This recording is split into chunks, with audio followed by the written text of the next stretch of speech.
Oh, there you go. We're on air apparently. There you go. Say hello to the people. Yeah, apparently. Just I'm just getting something else up. So say hello to the people. Hello, good people. Because we've got to get live chat. Like I've gotten slightly better.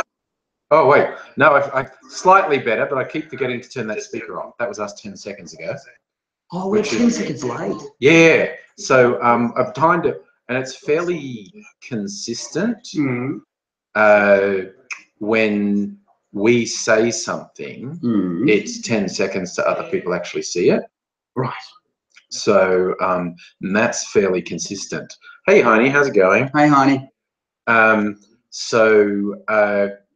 There's that. Although, weirdly, I think the last stream I did, because it's funny, I say stop when it stops, and I'm never completely sure when it stopped. Like, I probably shouldn't start picking my nose just yet. And so when I grab my cards at the end of live stream, can I do that? No. Because there's a 10-second delay. Yeah. But last time, because this is done through Google Hangouts, which is also going to my YouTube channel. So what we're seeing here, the real-time thing, which is through the webcam, that's the Google Hangout. Right. And look, if I open this, that's the YouTube channel. So you see it's that time behind there. And so to test last time, after I hit stop, and I was talking for a while, and I went back to the YouTube channel to see how it was like about a minute behind. So yeah, so I kept talking that time.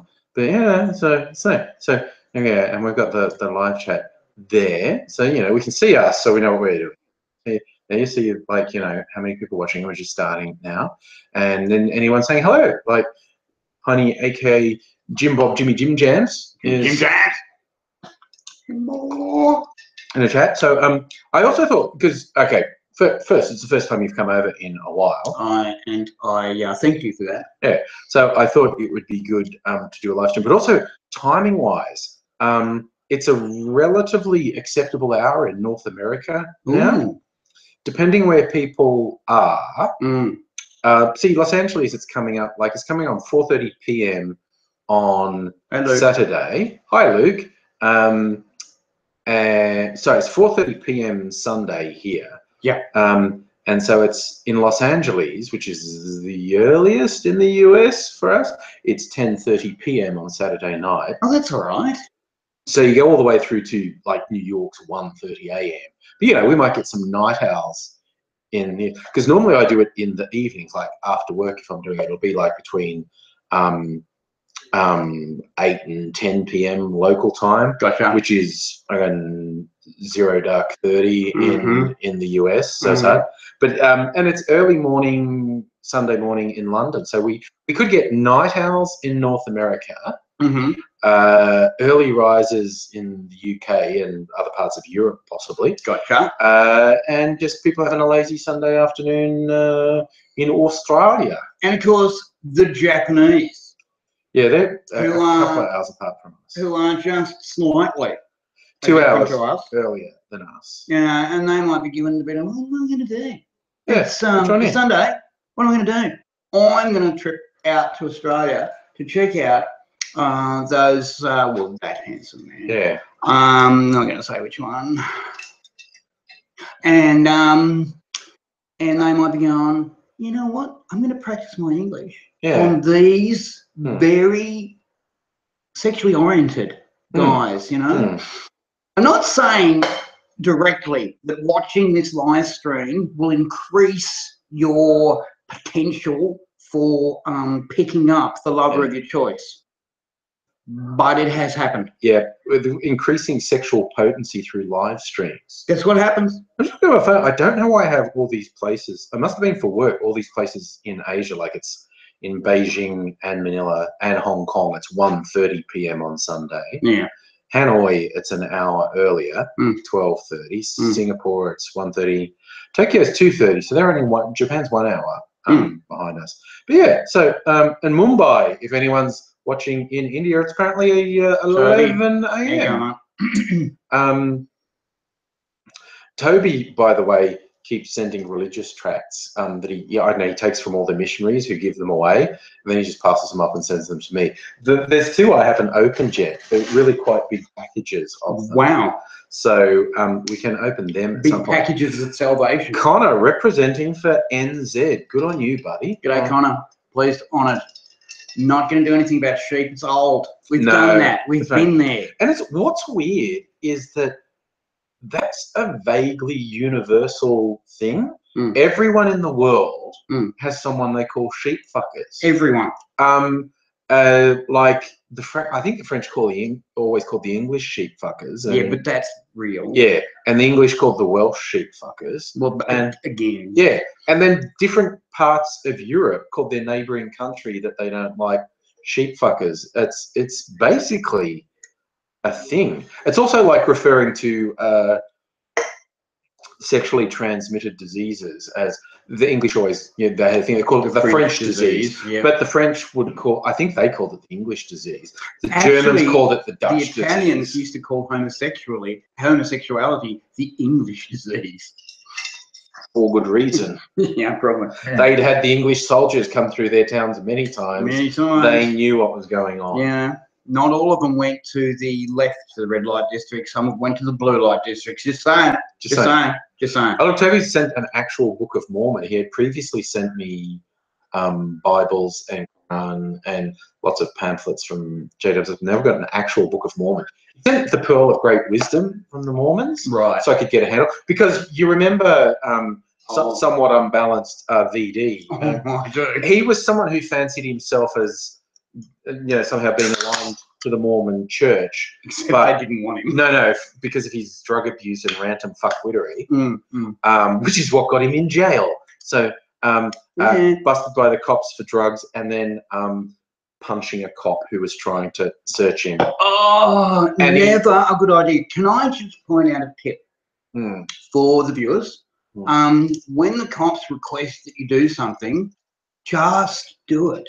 Right? Just do it. When the cops approach you, just say, "Hello, ladies and gentlemen." It helps you so much.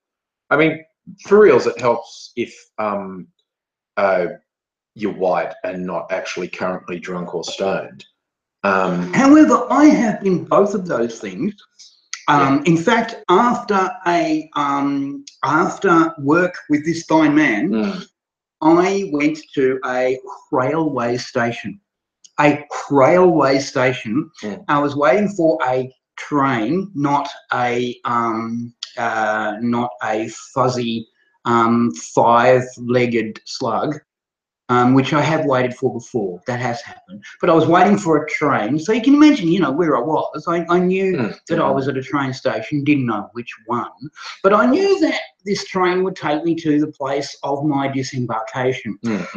After work, I might have indulged in some painkiller activity. We're going to say heavily. And I might have indulged in some other things as well, and we're also going to say fairly heavily. They've all come on at once, and suddenly I'm not in excruciating pain. So I decide to listen to my music and have a little dance on the platform. Because feeling good. Because you can. Life is good. Yeah. Right? Having a little dance on the platform. And then I look down, and then all of a sudden there are 6 sets of leather boots with dark blue pants, and I went, "That's odd." And then I followed that up, and there was black leather jackets, and I followed that up, and there was unsmiling people with police hats on, and I've gone, "Good evening," and they've gone, "Are you all right?" And I've gone, "I'm fantastic." And I've gone, that in my head, that was the wrong thing to say. And they've decided to search my person, which they were entitled to do because they had probable cause. Because you look fucked up. Because was actually fucked up, and they decided to search my bag, which they were entitled to do because they had probable cause, because I was wildly fucked up. And I knew at the time they weren't going to find any substances that could put me in jail, so that was fine. I was happy for them to look through my bag. But they found in its sheath a Leatherman. A Leatherman has a knife in it. And there are rules about knives in Melbourne. Rules about knives in Melbourne. And they found this and they're really unhappy. And the thing that saved me was that it was in its sheath and it was locked up and it was right down the bottom. It was not deployable. And it's not a switchblade. It's not a switchblade, right? So it's not some effort required. You know, it's a multi-tool. And have you got this? And I said, I have arthritis, and the multi-tool is really good for opening things like taps and packets and blah, blah, blah. This is all legit. This is why I had it. And they said, oh, this knife has a point. And I went, oh, you know, I don't think I've actually ever used it. I used the scissors. And they've gone, well, we're not happy about that. And they took it away to talk to their sergeant. And meanwhile, they're going, well, what are you doing? I'm going, where do you live? I'm homeless. Also, a bad thing. And I'm going to couch surf with my friend. Where have you been? I've been at work. What's work? I'm doing, you know, YouTube with Angry. Oh, Angry? Oh, we like Angry. Oh, Angry's great. And I'm going, what am I, chopped liver? You know, everywhere I go, it's like, what do you do? Oh, I would make videos with Angry. Oh, Angry's great. Hello. I'm here. How's Angry? Well, ring him. Go and stop him for drugs. And so, you know, the mood lightens. You know, this person comes back with my knife. You know, you're going to shave the point off that. Yeah, I can do that. You know, oh, this guy works with Angry. Oh, yeah, Angry. You know, it's all about Angry. Great. And then, you know, I was grumpy on the train later. Angry's great. Amazing. Angry peas ginger ale. Angry, you know. What's this, AIDzee? I don't know. A smear on my toe, basically. That's what's going on with that. AIDzee, yeah, good on him. Yeah, probably smells. Yeah, homeless. Yeah, no teeth. Well, I had teeth, but they were buggered. But no teeth today. Oh, yeah, we haven't even got around to that. I don't know if you're able to pick up the switch. AIDzee's new magic teeth are in the shop. They're in the shop. They're in the shop. You're getting a grease and oil. Yeah, getting a fine tuning. Getting one of those. I love those things. Those things they use in the Grand Prix to take the bolts off. At the end of it, they all put their arms up.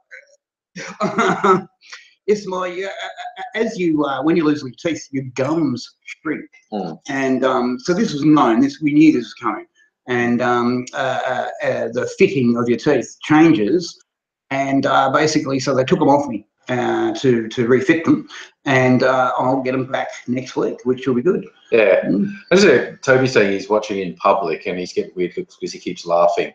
But he also wanting to know. He asked me this in the last live stream, by the way, if there are photos of your scrotum, because I regale them with stories of how your scrotum was recreated.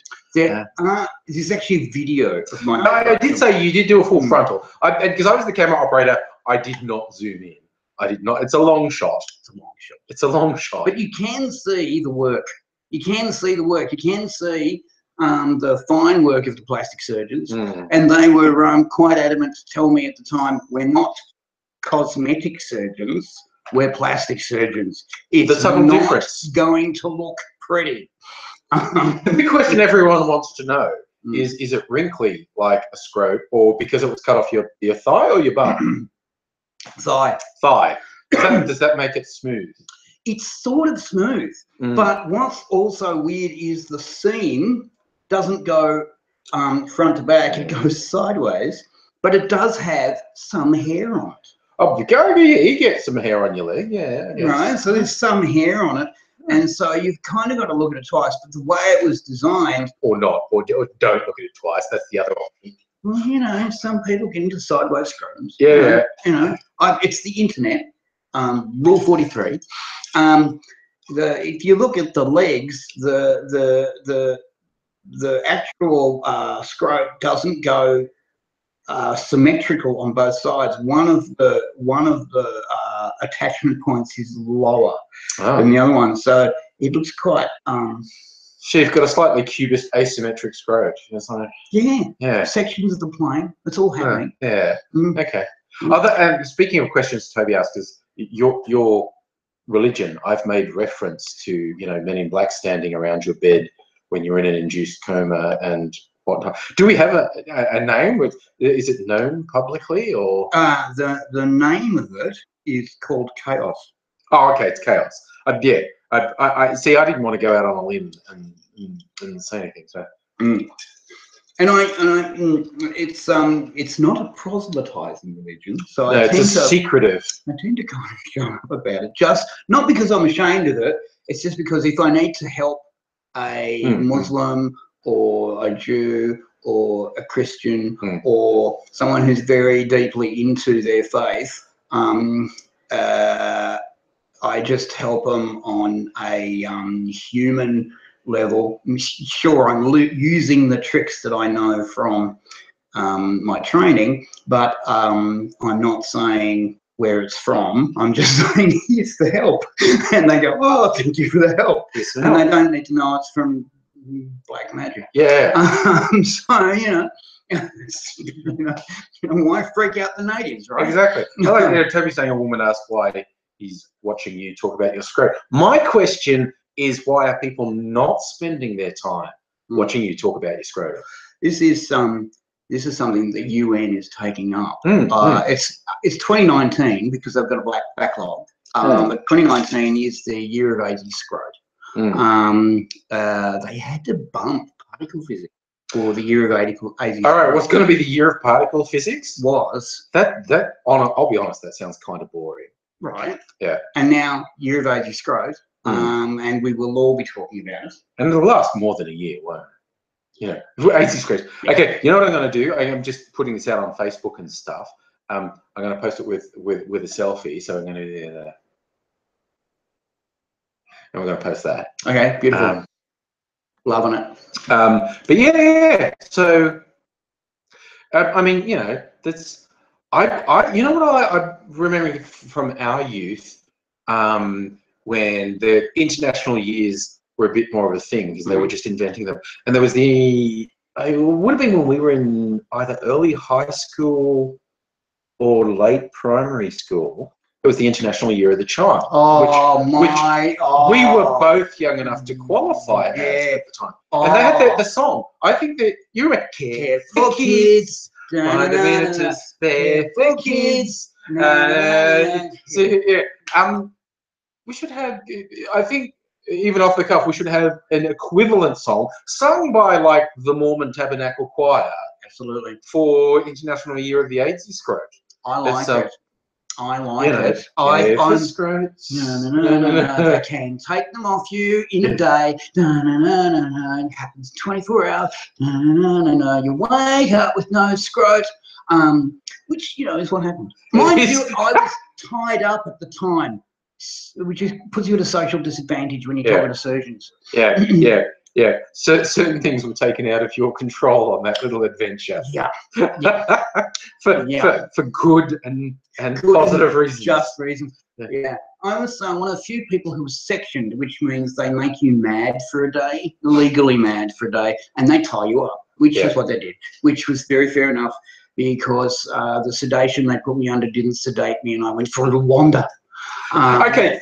Look, for those who haven't seen Code Grey or haven't heard us tell this story, when he's saying like went for a bit of wander, you can imagine someone who's got a flesh-eating disease that should be killing him, and it poisoned his blood and made his blood septic, and all of his internal organs were liquefying, and that's at the point they were pretty sure he was dead, and he was dead for a while, but he came back, and everything started to reconstitute more. You can imagine how many tubes he had sticking out of him, right? Yeah. And wires, tubes, and he's in bed, and they probably thought that's enough to keep motherfucker in place, right? And with a lot. He's got a lot of drugs.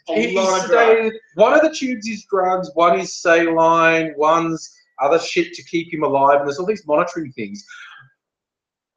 This boy wakes up and some idiot had left a pair of nail clippers within his reach. Now, several of these things go into blood vessels, right? Really do. They don't go nowhere. They're going into a blood vessel.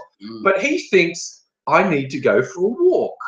And the main riding thing was I wanted water. Yes, he was thirsty, which is understandable. Because they were going to put me back into surgery, and you can't have water. Nil by mouth. Into surgery, right? But I wanted water, and I was really thirsty, and I asked them really nicely for 12 hours, and then the ketamine kicked in, and I fell down the K-hole, and it was weird. It's like being a passenger inside your own mind. It's really odd.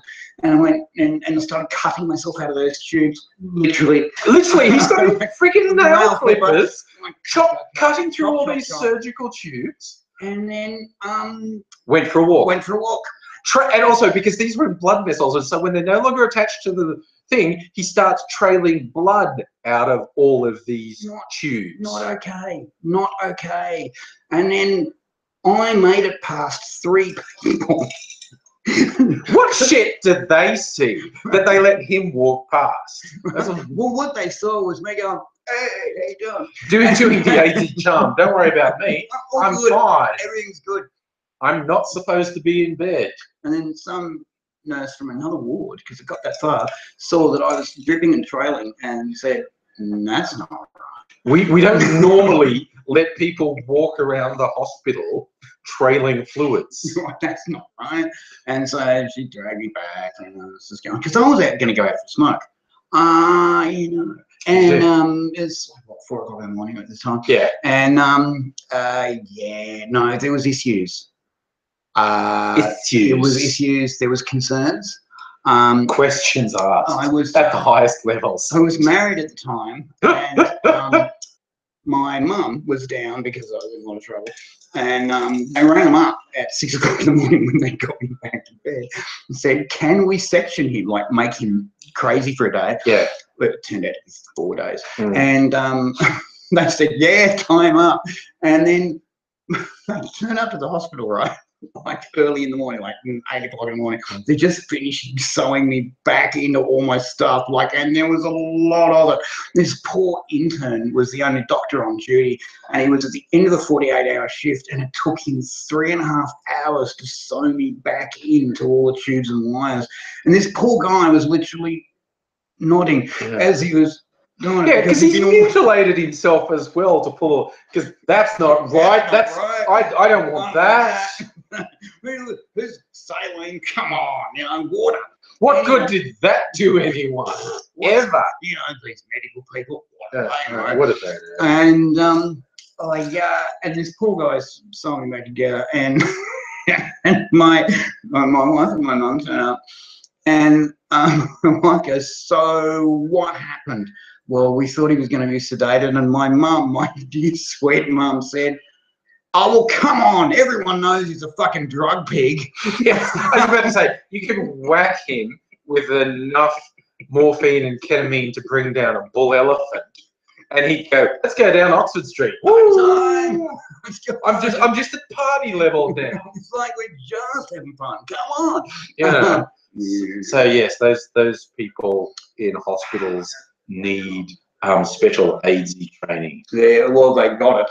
Not least, because this is happening in the intervening years as well, when we were going on about pain management, which meant give me drugs, motherfuckers. They only certain number of medical staff were allowed to talk to AIDzee, because if medical staff without AIDzee training talk to AIDzee, AIDzee would manipulate the fuck out of them and get all the drug goodies he wanted.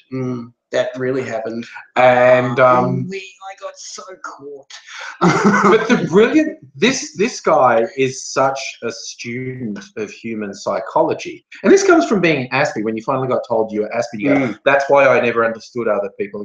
And so you, unlike a lot of people, it's not completely unique, but you made a really focused study of expressions and reactions. I was 13, and I had the sex with a person, and I thought to myself, I want to do that a lot, like a really lot. with as many people as I possibly can. So how do I convince them to have the sex with me? A lot. And so I figured out that I had to work out what this interaction between people was, because I could never understand it. People would say one thing and do another thing. What? And I said, right, what I'm going to do is I'm going to look at people first, then I'm going to hear what they say, watch their face carefully, and then I'm going to see what they do after and put patterns together. And I continued to do this, a formal study. I continued to do this, and I just kept on going up until when I was about 24. I was in a car with a guy, a mate of mine, and this couple, we'd stopped at a pedestrian crossing, and this couple were hand in hand walking across the road, and I said, oh, that's so sad. And he went, what? And I said, oh, they're breaking up. And he went, what? And I went through the process of explaining, you know, what was going on. And he said, that's bizarre. And then he said, oh, let's just watch a poker game. And so he had like a poker tournament on the cable channel. And so he said, see what you can see what they're going to do. And I said, oh, well, that guy's got nothing. This woman's going to fold. That guy's got something, but he doesn't know what to do. And that guy's really confident in his hand.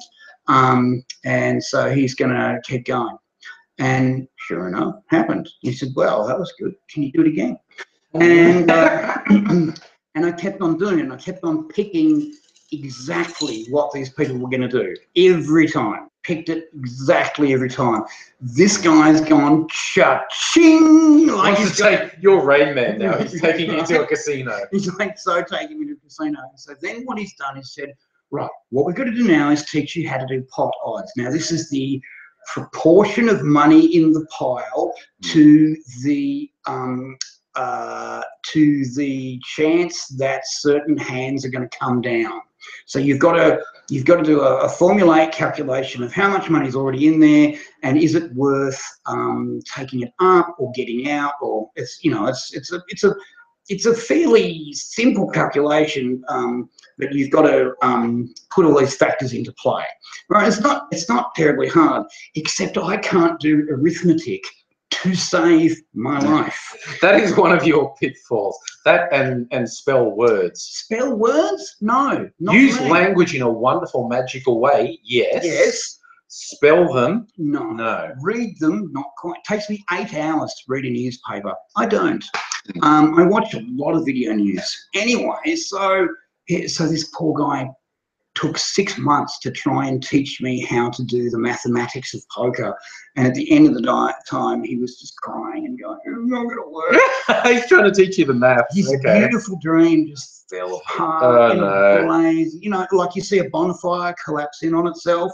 That was him. That was his dream. Was him. And he was so crushed.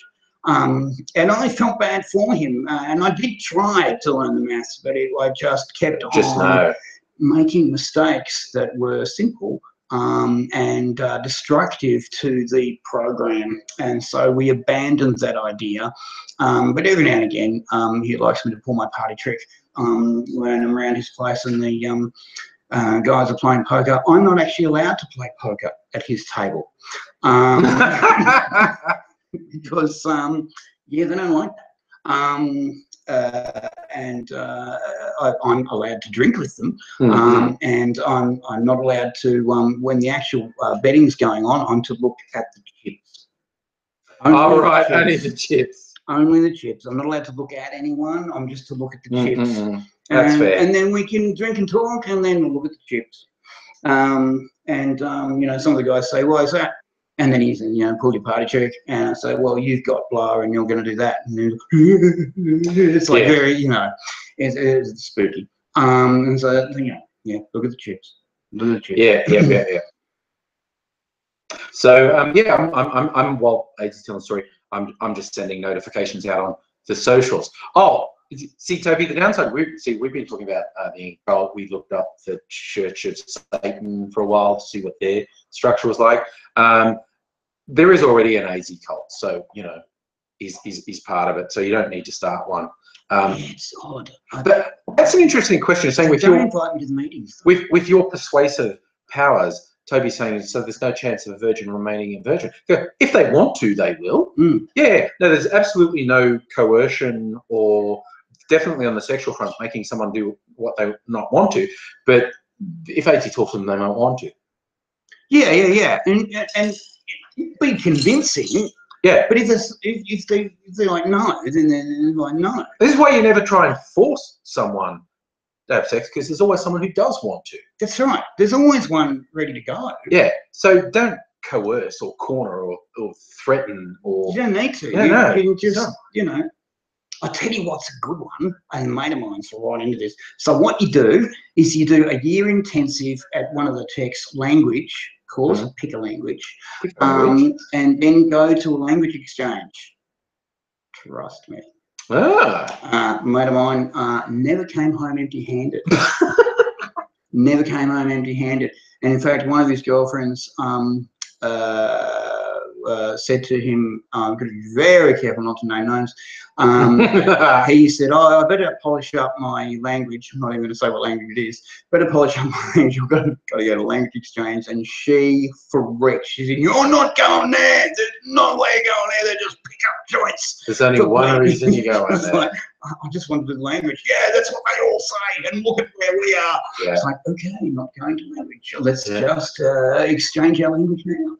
And yeah, modern technology version of that I've heard is very close to 100% successful if you're traveling in another country where you don't speak the language, because there are apps now that do instant translation and they're reasonably accurate. And you start up a conversation with the complete stranger that you like the look of. Like, you go, I apologize, I don't speak Japanese, Spanish, French, whatever it may be. Could you help me out? And push a button, and it plays it for them. It's not text, it's audio. It will play it back for them in their language, and they're instantly fascinated. Absolutely. And apparently that's just super effective. You gotta love that. So so use technology in your favor. Well, you know, because I'm old, I don't know about angry, but I'm old. This thing that we're doing now, so we're sitting down and we're talking into a laptop, which never existed. Yes. We're talking into a laptop, and right now there's as many people who want to watching this and interacting with us. Now the watching, freaky enough, interacting full on. Yes. Yeah. No. This is weird, crazy, this is magic. Crazy. This is the future that was never predicted. Yeah. What was predicted was space cars and silver spacesuits. Yeah, Everyone was going to be in silver spacesuits. Flying cars, robots. The whole bit. No, what no one predicted was, except for William Gibson, who instantaneous communication around the world. And even William Gibson said there was going to be a translator thing, and I went, yeah, good on you, mate. Yeah. And no, here it is.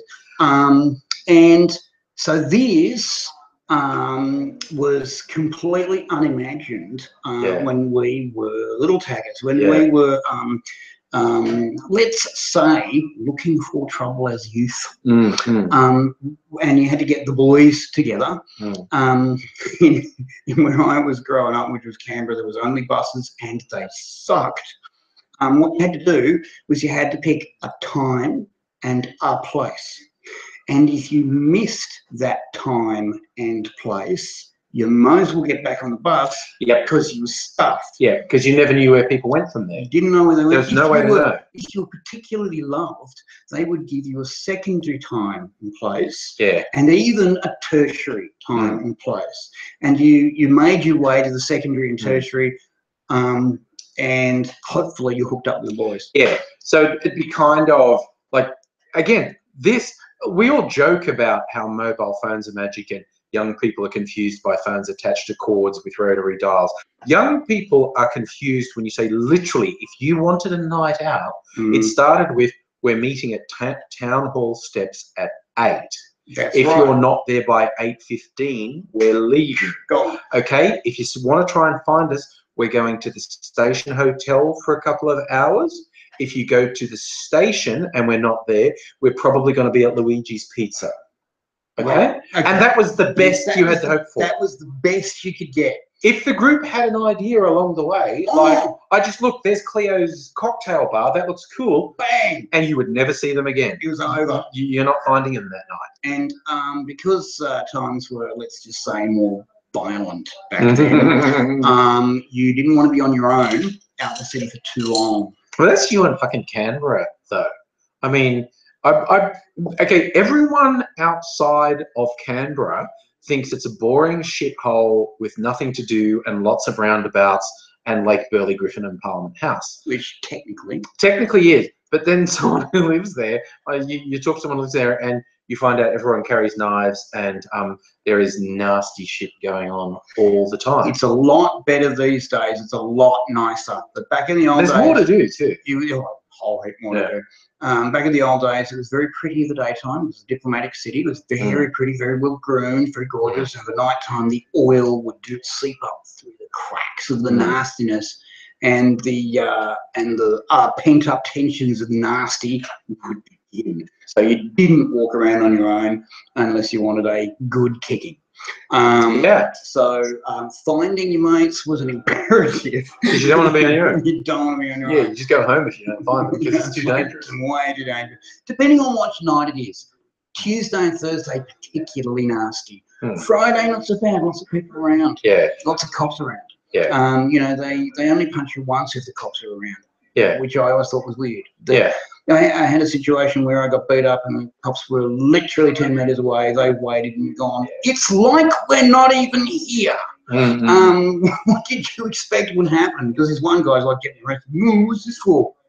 We saw you beat up this guy. But like the thing's a lot better then. But this whole internet media back and forth gig with maps on your phone, which follow you. Yeah. You know, it's like, I get to there. And the little dot says, well, you're going the wrong way, dickhead. Yeah. And, you know, that's like magic. Yeah. You know, GPS. Who knew GPS was coming? Yeah. Who knew that it would be free? Yeah. I'm just going to say hi to Mr. Gonzo, a philosopher, and Jay Hatton, who joined the chat. Hello, good people. Yeah. Hello. And that's the funny thing, you're talking about William Gibson, who, if you've never read any William Gibson, go out and read. He's one of my favourite authors. Popularised the term cyberpunk, the genre of cyberpunk, with his novel Neuromancer. Well, because that was written in the 80s. He looks back on it and goes, yeah, if you give that book to young people today, they've gone, I've worked out what's wrong. No one's got a mobile phone. That's right. He's got all this network connectivity, like people put computer chips into the back of their head, and they can communicate over a network. But mobile phones didn't exist in the 80s, so no one in his story has mobile phones. No one. But yes, so he is a very good writer, and his most recent novel, which I read not long ago, it's been out for a year or two, it's called The Peripheral. Oh man, it's great, because one thing that William Gibson does really well is dump you right the fuck in the middle of something. He does. And not explain a goddamn thing. Everything's given. You're just there. And you've got to work out what in fuck is happening. And the peripheral's told from two different perspectives.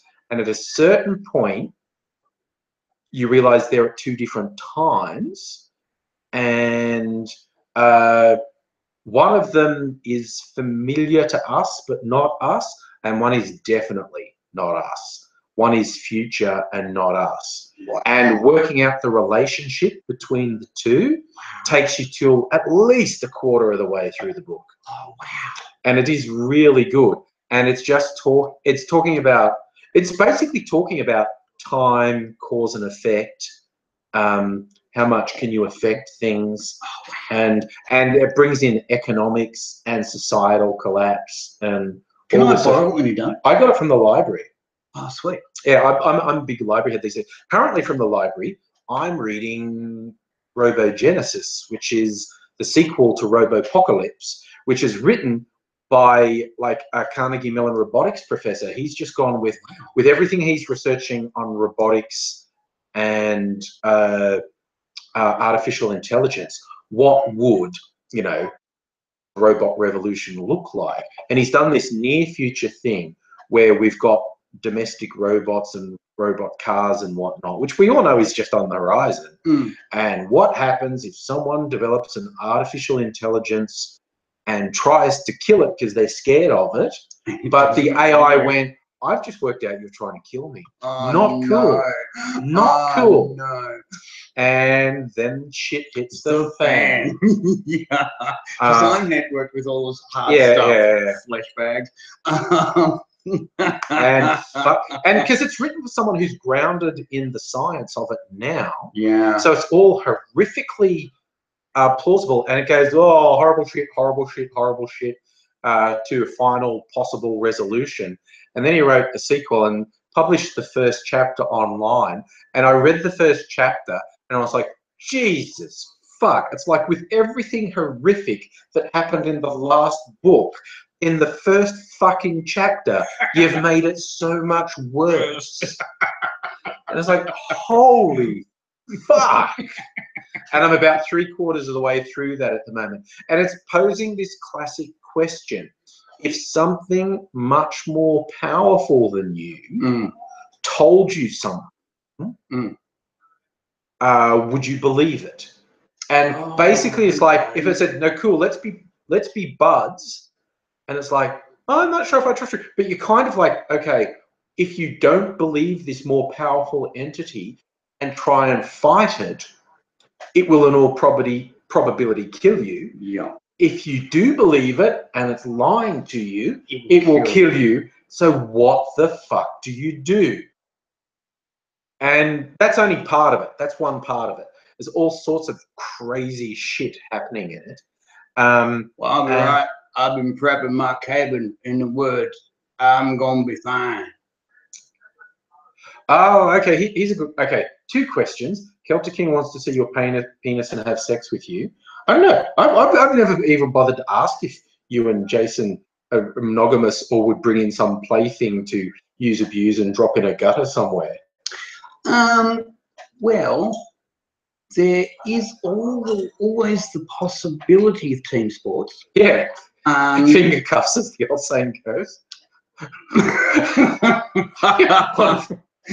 I never heard that. That's from a Kevin Smith film. I never heard that. When people started gossip about, in high school, started gossip about some girl in their class saying that she was a bit free and easy, and someone's nickname for her was finger cuffs, and someone's going, why do you call her finger cuffs? When you stuck in each end. It's like, okay, yeah. So there's always a possibility.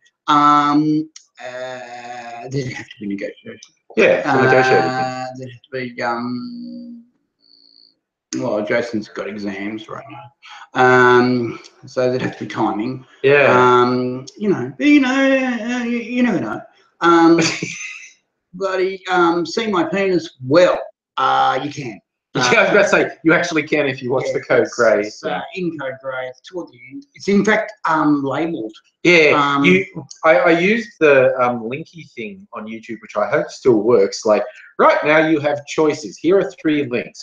1, you watch the rest of the stage play with AIDzee doing 2, just like full frontal. 2, if that's a bit full on, here's a cartoon version and with a voiceover going on it.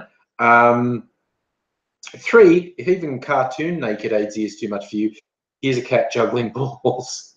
Balls of wool. Balls of wool. And we actually built... It was a physical prop. A physical prop of this cat juggling balls of wool. Yeah. And we had to hide it because people tried to steal it. Yes. In the first week of the show, we had 3 weeks to go, and people tried to steal it. So we actually had to take this prop home every night. It was like of all the stuff. That was the thing people want the cat. The cat juggling balls. But yes, you can see our penis. It's on the show. It's it's sticking out there for all to see. Yeah. It was it's like 3 minutes worth. Yeah. It's funny, and Daniel Radcliffe has said this also. So a rule actor. Rule actor. Basically, he and I was asked, aren't you worried when you do a nude scene that you'll come on with a hard-on. Yeah. And it's like, please, God, give me a hard-on. Yeah. Because as soon as you get on stage naked, for some reason, shrinkage. There's massive shrinkage. And it's like, what are you doing? Come on, you know, represent. But no. And I've talked to a few people who've done the naked thing, you know, same thing. Yeah, the same big thing. Stress. And it's like, come on, what's going on? But I have heard from a doctor friend of mine that when you are, when your adrenaline is up, your body expands and your blood flow goes into your core, especially your brain if you're really working. Because you need to react. Because you need to react and move and do the thing. Yeah. And so everything that's considered extraneous misses out. To it. Yeah. So you know, what are you gonna do? So it's a representation of my penis, but I'm just wanting you to believe. Give it a couple extra inches. Yes. A couple extra inches. You know. I'll just throw out a hello to Face Aerobics and Aussie Brick Chick as well. Hey, it's not quite like the Seinfeld thing with George Costanza saying shrinkage from cold water. No. The fear that women don't understand that's a thing. Because I swear to God, cold water will make both your dick and your scrot shrink right up into your body. Right up into you. Yeah, it's like all gone. Sorry, no more of that. Yeah. Yeah. Except if you're Matt Chivington. Yeah. How do you operate that and think? Yes. I feel for the guy. Yeah. You know, there will be pictures of Matt Chivington on the internet. Trust me. Oh my God! When he runs, there's that brilliant bit of video. Like Matt Chivington was certainly one of the fastest white men in the world, over 100 meters for a while. He was also free and swinging. There's one particular video where it was it the Commonwealth Games or the Olympic Games? They're going with this dramatic camera shot from straight on, because normally when you watch the 100 meters from side on, it's from side on and you're around. And they were going to make it look different and more interesting. Straight on shot of Matt Chivington running, and he is not wearing a jock strap, and he's not, and it's just going. He's in his shorts. It's just this padong, and because they were slow mowing it, and it's just padong. And you just got the commentators going, well, now there's some Matt Chivington, and you just got the commentators going, can someone work out? I don't want this shot to stay on screen because I'm trying to think of something to say that doesn't involve. I can see Matt Chivington's dick swinging from side to side in his shorts. It's just normal. The nickname for him in Australia was the lunchbox. Because he was packing. And apparently the team name for him was full course dinner. Oh dear. You know, just what are you gonna do, right? No jock strap, because nothing's gonna contain that. No. Yeah. Oh, look at Beck Dare's dropped in. Hey Beck Dare. Hello. How you doing, Tom? And on Face Aerobics has to go bye-byes. Okay, thanks for dropping by. Thank you. It's nice to see you drop in and say hello. So of course athletics is dominated by black athletes around the world. So Matt Chivington was sort of like, well, he's competing on two fronts, apparently, with the popular stereotype of the favourable stereotype of black male athletes. A, they're the top competitors. B, they have large penises. And Matt was just badonk. So, you know, and it would be kind of funny, you think, like, because if he wore lycra, you might get an outline. But he was wearing loose shorts, and there was just, in slow-mo, you could just see it going, boom. It's like the bloody pendulum on Big Ben, just going dong, dong, dong. Hey, Rick, how's it going? Just, and, you know, and so it was weird watching commentators not talk about. Yeah, it's like, let's not mention Matt Chivington's cock. Mention Matt Chivington's cock, because it's out there for the world to see. And the women folk of Australia were more than happy. Suddenly got interested in athletics. And mentioned Matt Chivington more than happy. And there was quite a few of the of my gay friends who were quite into impressed, athletics, with Matt Chivington, and I can just say, good on you, son. Yeah. Take it on for Australia. Oh, yeah, speaking of visuals, I was reminded these pictures that got circulated a year or two ago of Idris Elba, the British actor. Right. Super good actor, heaps of good stuff. Black dude. There was this picture. He's wearing slacks, like suit pants, maybe, and there's a line down his thigh that appears to be a lot of the way to his knee, and this was posted like on various sites like BuzzFeed with, "Excuse me, but is that Idris Elba's cock I can see?" Most likely. And this went on for ages, and people were finding these pictures of him on set with, what the fuck is that going down his thigh? And then Idris Elba, who's a very funny guy, posted on Twitter like, "Thanks for all the attention. I wish that's a microphone cord." Or like, I've got a pickup mic strapped to my chest, and there's a wire going down, and it just, when I walk in a particular way, it pressed against the thing. So it was not his dick, but you know, if Idris had told us it was, we would have believed it. We would have believed it.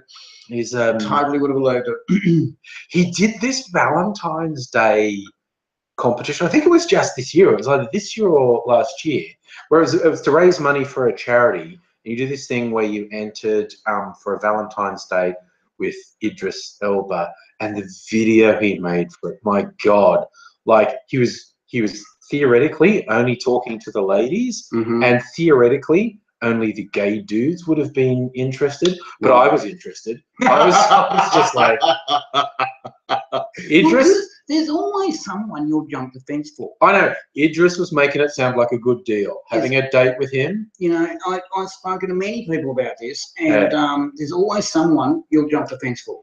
If you want, look, some other time, you like do a Google search for Idris Elba Valentine's Day video, you'll probably find it, and he's so funny. Like, again, he's probably working to a script, but he makes it very conversational about what you and I would do on a date, and it's just like, yes, we would, Idris. Yes, we would. Yes, we would. It's just like, absolutely. Oh my God!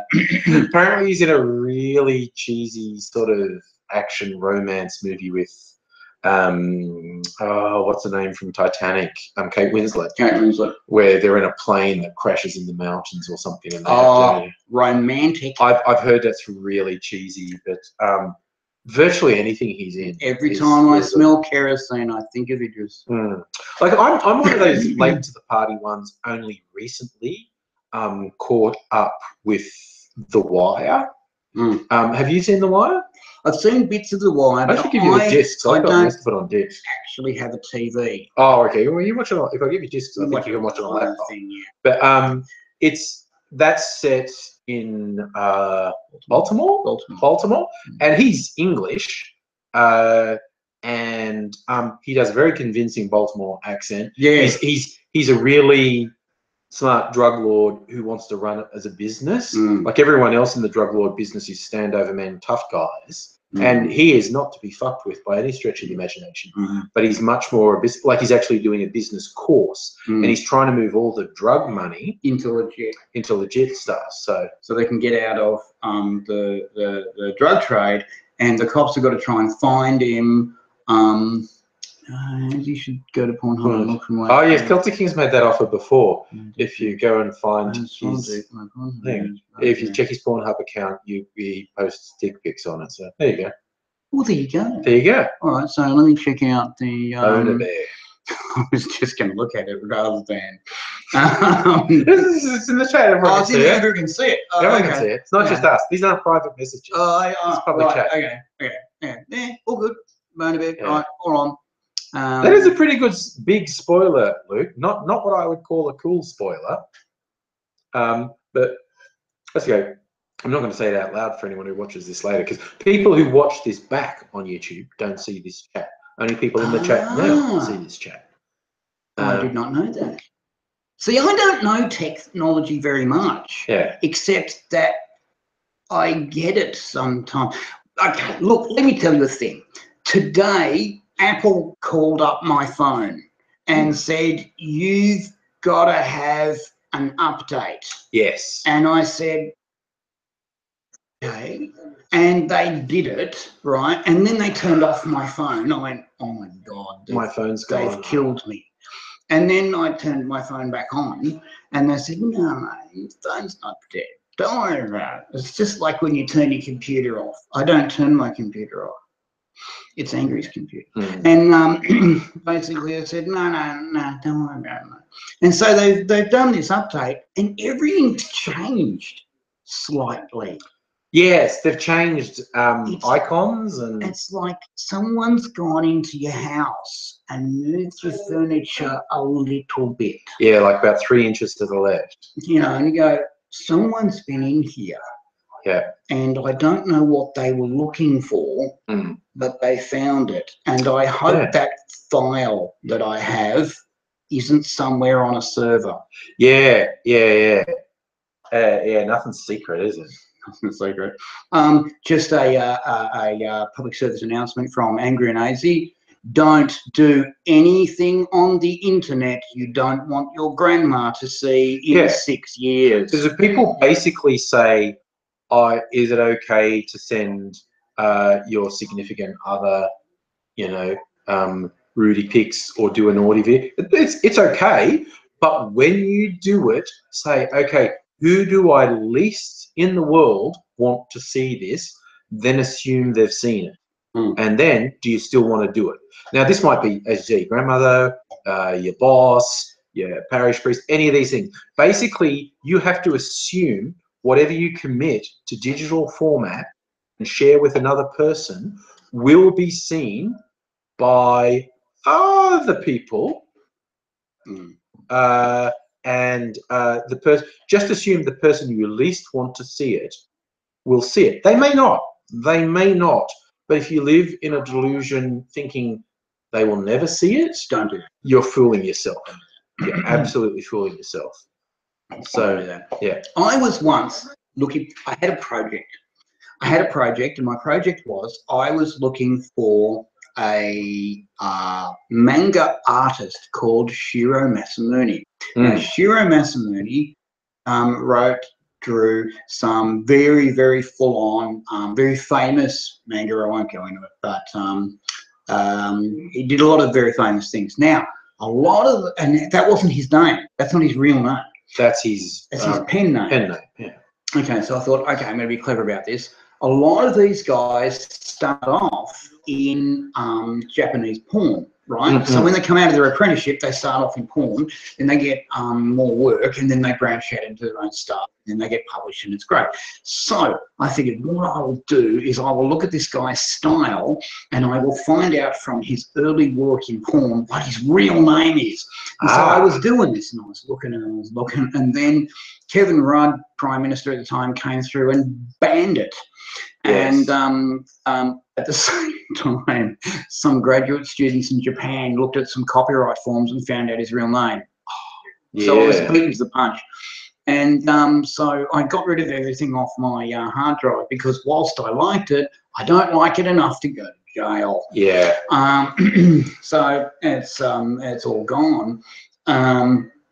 Weird thing, because no pixels were harmed in the creation of this porn, and it's all lines, but the laws basically said any depictions of especially underage, right? Now, the stuff I was looking at was very specifically overage, but because of the stylistic renderings in the middle, they changed shape. And they change form. And so taken out of context, it could quite easily be looked at as underage. Yeah. So rather than take the chance, I picked it off. Err on the side of caution. Don't need to go to jail. I went to remand once for a week for something I didn't do. And that's kiddie prison. That's baby prison. Nothing bad happens, and I was terrified. So, you know, and that's in Australia. It's The Australia. American version of Ramadan's fucking terrible. It's even worse, right? So, yeah, be aware of what you do on the internet. Yeah. Remember, everything comes home to roost, and if you're not prepared to stand by it in court, which reminds me of one of my favourite Saturday Night Live sketches. A guy's on trial for murder, and his defence lawyer is saying, "I'll now prove that my client is innocent because at the time of the murder, he was at home on the internet, and I'm going to tender his internet search history for that night into evidence. And the defendant leans into the microphone and goes, I'd rather just plead guilty to the murder. It's just like, no, I did it. Don't worry about it. I just did that. There's stuff you don't want people to know about yourself. Did it. See you later, Toby. Thanks for coming. Good to see you, mate. Thanks for dropping by. Yeah, it's not shocking to hear, but fascinating. Yeah. Oh, that whole thing of banning manga or anime because it, in cartoon style, portrays something that's illegal, I think is a very interesting and not completely straightforward question. Because exactly as you say, when no pixels are harmed, what is it? Now, there is a school of thought that says if someone is into that really nasty shit in cartoon form, having access to it in cartoon form may actually reinforce their fetish in that area and may normalize it in their mind and may make them more likely to commit a crime against a living human. However, that's basically impossible to prove. Well, but the other thing, though, in Japan, where this stuff lives. Now, okay, we're talking about a different culture. We're talking about different mores. We're talking about different norms. Yeah. In Japan, they don't have a higher rate of these crimes where, you know, guys read porn manga on the way to work. Yeah. Now, of course, again, talking about different culture, a big asterisk on that is that it could easily be a situation where those crimes just aren't reported. Good point. Good point. Because it's, you know, you can't get a successful prosecution and it ruins the life of the victim of the crime if it comes public. So maybe they're happening but aren't being reported. So it's not black and white in any sense. No. I don't think it is. I don't think it's black and white in any sense. But it is an interesting question. And like I think there's been a couple of successful prosecutions in the US of obscenity stuff, and the only things were manga and or anime, and the person's gone to jail. And like one really high profile one where some free speech purists were going, it's just pictures, what are you prosecuting him for? And then you got the list of what this guy actually had in his collection, and it was not one or two pictures on his computers. It was dozens and dozens of manga that were very small children rape type things. He quickly became someone who was very difficult to defend. Like you had to be a super free speech purist to defend this guy because he was just not good. Yeah.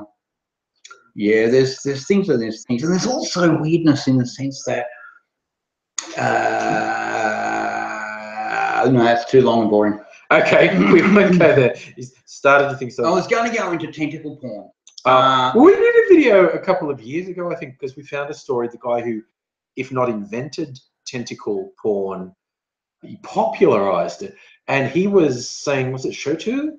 Or what was the, one of the current popular forms of manga, he was saying that was disgusting. Shota, yes. Shota is underage.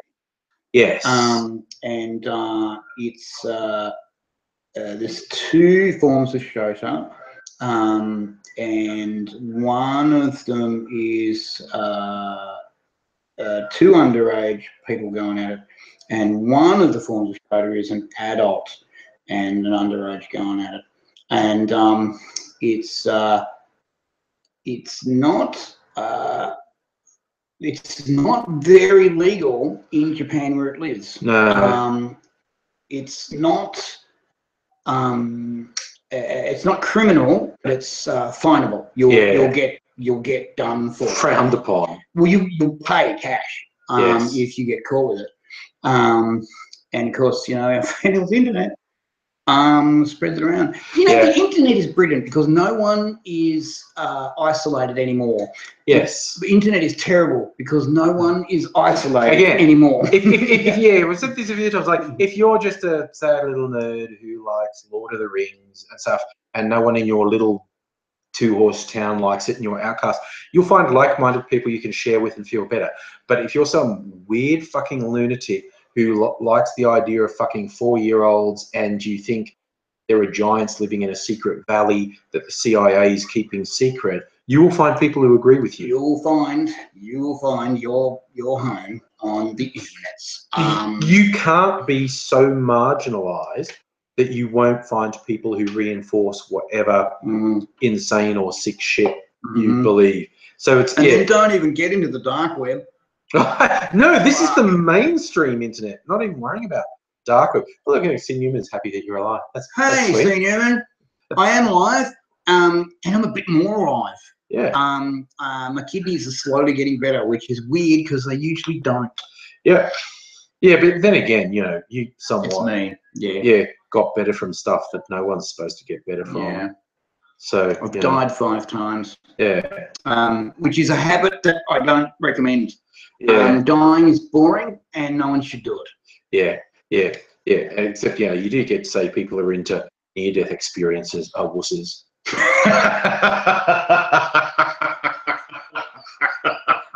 You see all those people on the daytime chat in the US talking about their near-death experience, and you're going, lame. Yeah. Get real. Take it on, buddy. Take it on. Yeah. Get into the real business. Actually die. Actually have your organs shut down. Yeah. Have them melt. What's wrong with you, you soft cock? Try and get it. Yeah, no. Yeah, it's not to be recommended. I don't approve. No. And it's you know, as long as you're alive as many times as you're dead, you're winning. Plus one. Plus one. Go down and get up one more time. That's right. However, one day it's got to even out. One day I'm the inevitable. One day, you know. Every now and again I meet death and you know, it's you again. Yeah. What? You fucking with me? Are you? Yeah. You know, is this a piss tape? Because I've got better things to do. Frankly, I've got to be places. Are you gonna? No. All right. You wait, buddy. You wait. Just gonna wait, buddy. Yeah. Yeah. I haven't forgotten about you. I've just chosen to stop wasting my time on you. I'll probably end up being 6,000 years old, decrepit and old, and going, please take me. Nah, bugger ya. You thought it was funny back then. Yeah. Now let's see who's laughing. You'll be like that woman on Doctor Who, the piece of skin stretched across the frame. Moisturize me. Rick, I think AIDzee has scared death thoroughly. Oh, hey Sue, how's it going? Hey Sue. Oh, Sue's only died once. Okay, tell me about that. I don't know. I say I've never died. The closest I came was if things were about 1 second different, I would have died. Like getting hit in the head with a discus when I was at school. Damn. That's complicated. But apparently, what happened is it came in flat and just barely glanced off the crown of my head. I was bent over. And it glanced. It fucking felt like someone stood over me with a shovel and went bam. I just went face first into the dirt and fucking blood everywhere.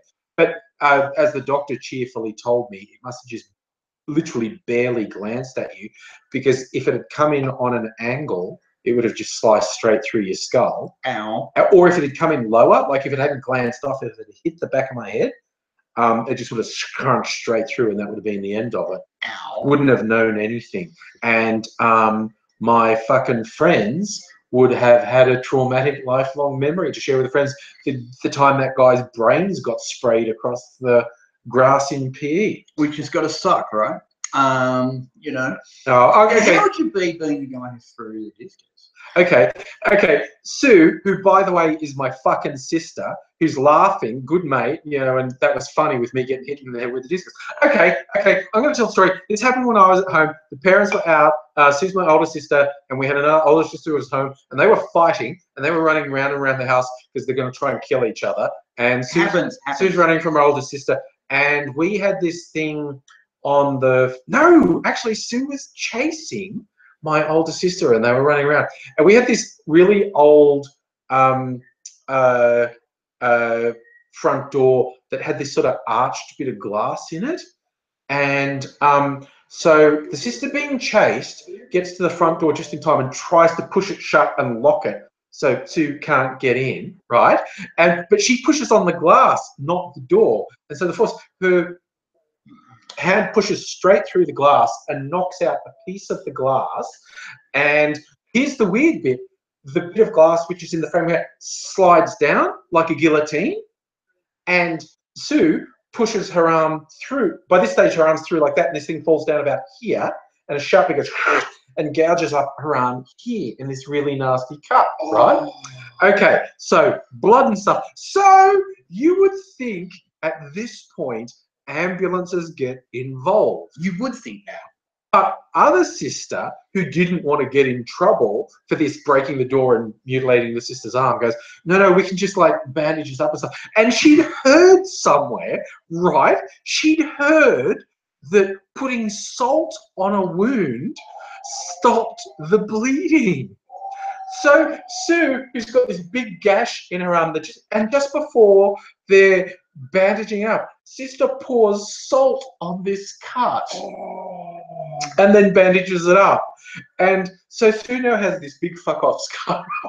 Pretty much. She didn't bleed to death, but the salt basically burnt the wound and did cauterize it a bit, I think. But it's this big fuck off scar now she has up her arm. And that might have hurt a bit. Yeah, a bit, right? Hurt a bit. And so the parents come home, and who broke the front door? Oh, it was an accident. Susan put her arm through it, but I bandaged it up. So, and this is hours later, and it's way too late to stitch it at this point. And so it's just this thing that's bandaged up. So fucking hell. That's, fucking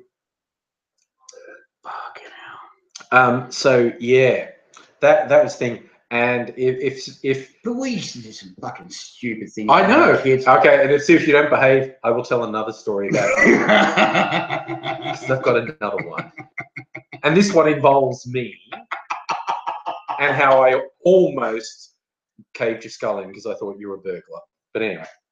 Bloody, when we were kids in Canberra, we were in Canberra, which we decided was terrible, and we had heard stories from all the kids in Sydney, and we decided that we wanted to be as cool as the kids in Sydney. Now, what we had not taken into account was these stories from Sydney were from all over Sydney. There was one in the north, and one in the west, one in the northeast, and one in the southeast, right? And they were exceptional events.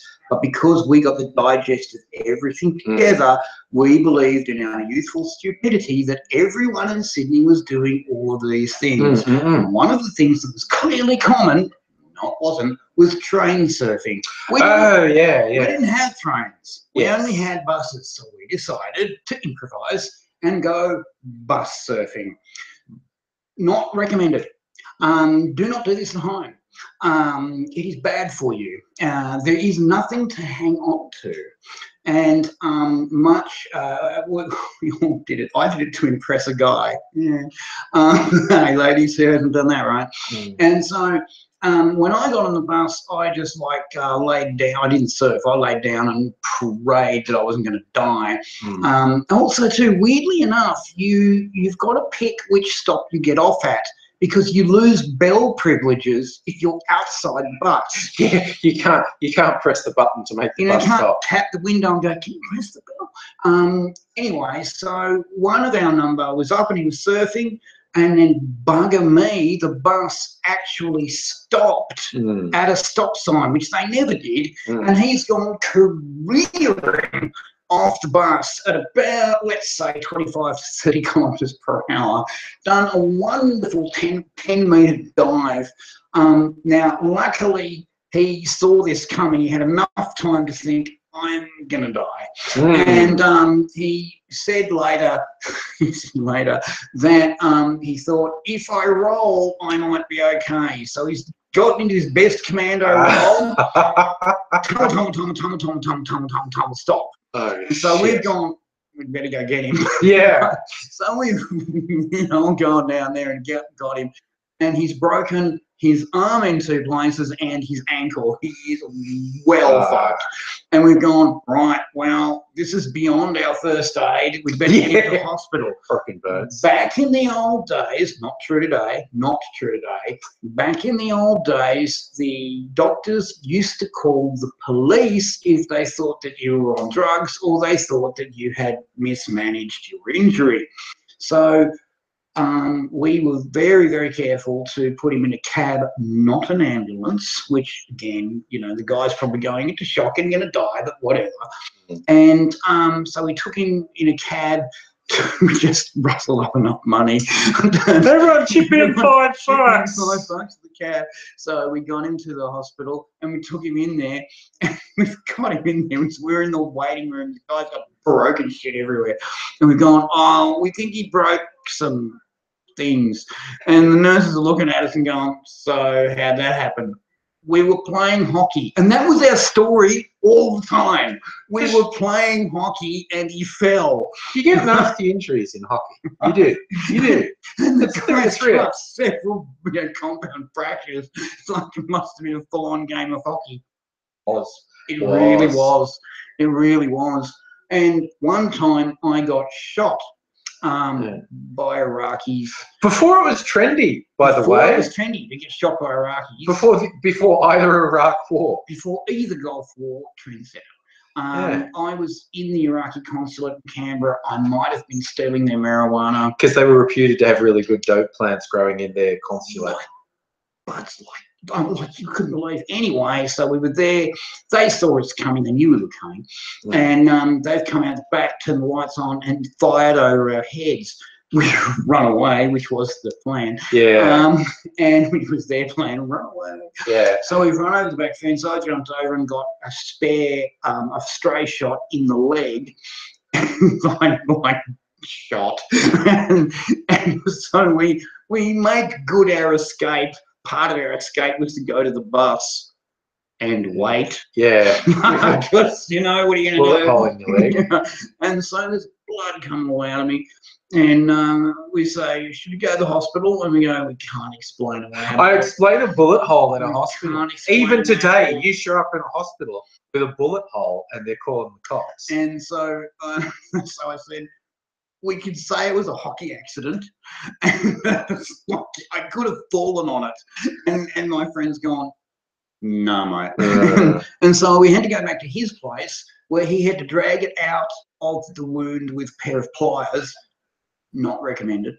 No, shit, no. And then cauterized the wound with a red hot piece of wire. I was about to say, you heated up a bit of wire, didn't you? On the gas stove, cauterized it. That was somewhat painful. I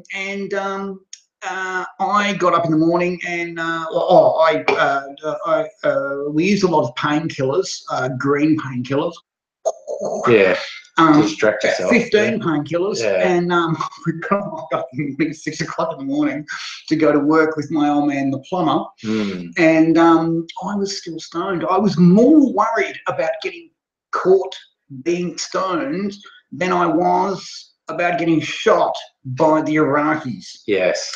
And so I worked really, really hard to pretend I wasn't stoned. And I finally came down about 4 o'clock in the afternoon. Right? And then the pain kicked in. And I'm just going, oh, okay, good, I've made it.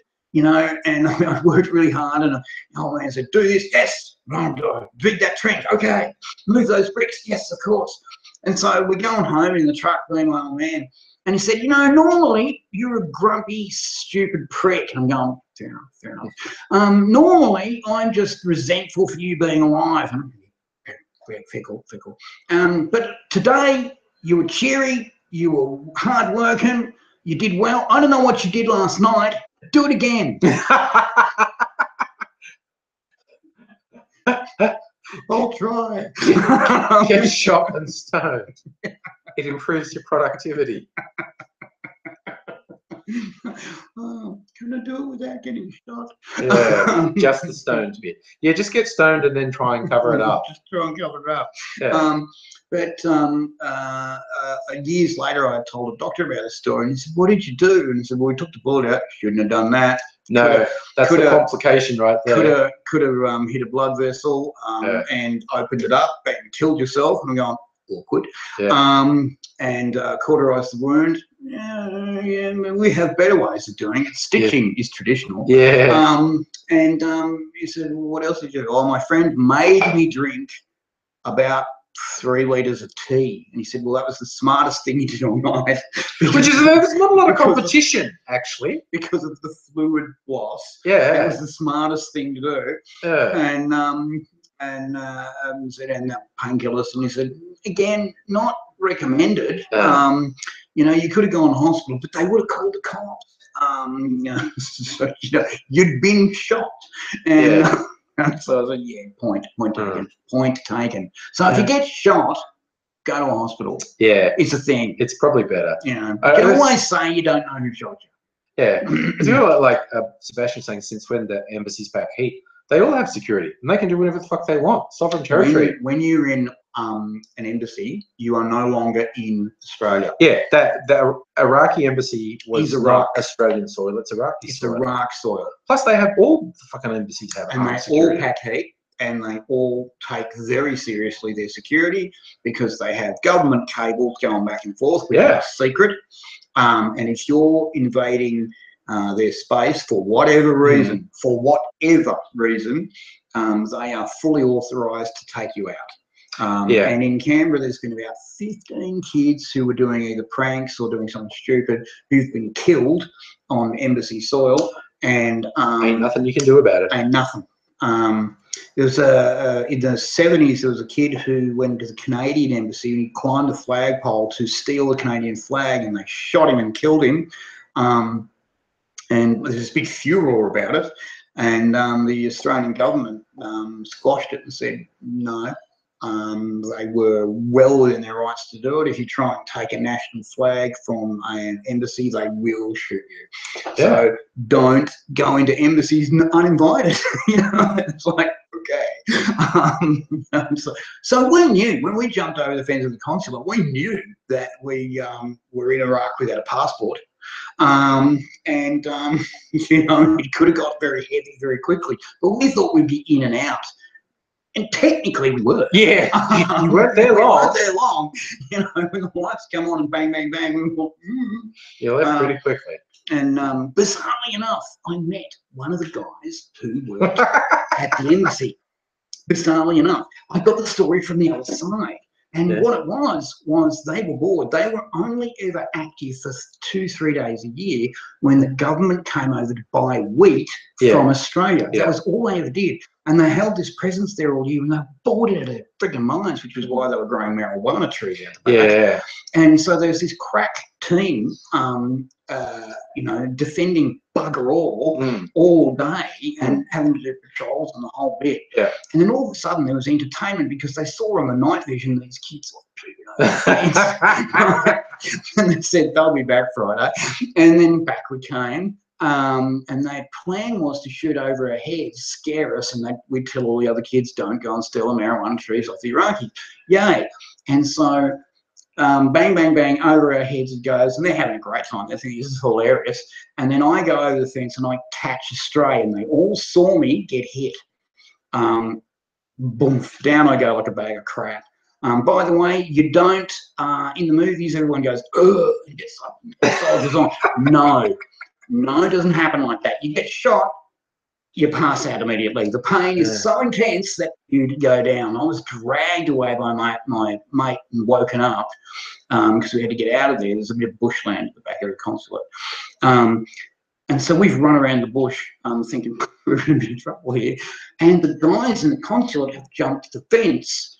And now in their heads they've gone, fuck, we've just hit a kid. Oh my God. Well, we better go get him and make sure he's okay. So we see them jump the fence and we think, my God, they're going to finish off the job.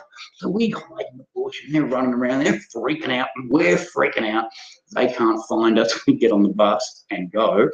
And they go back to the embassy, the consulate, because very soon the cops are coming, and they are coming. You hear gunfire, the cops turn up. It's a thing.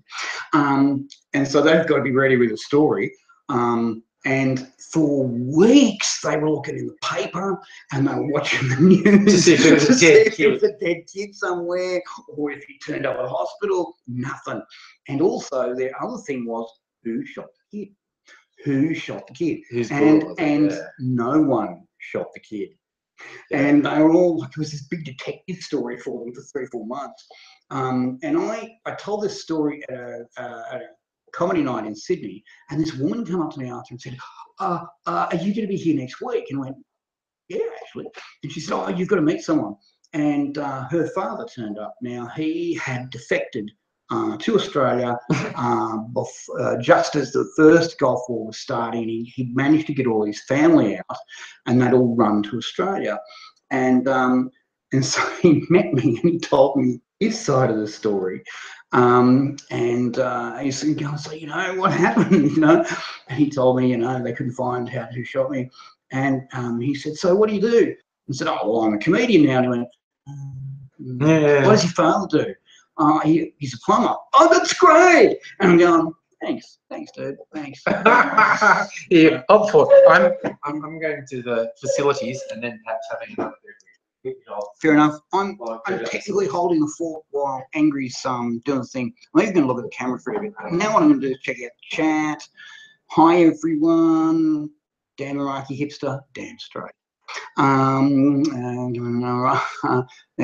It was extreme. But you know, at the time when you were a kid, the stuff that you do has always got a simpler plan than what happens. It's weird, you know. So like, you do stuff and you think it's going to turn out very simply, but it just sort of spirals out of control. I never once went looking for trouble. Trouble just sort of found me, and it was weird. Was that the second time you got hit? No, it's the first time I got shot.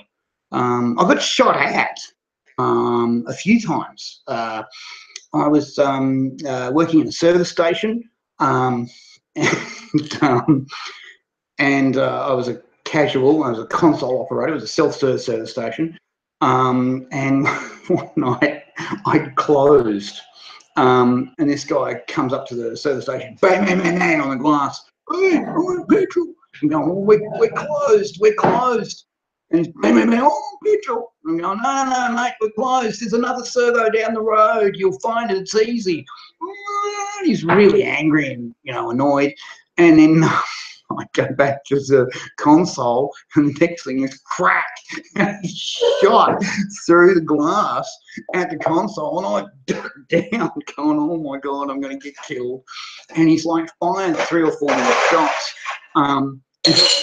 There's no mobile phones in those days, so my hands got up over the counter and grabbed the phone and dragged it down to the counter. And my first call was to the boss, because he was that kind of guy. And I said, boss, I'm getting shot at.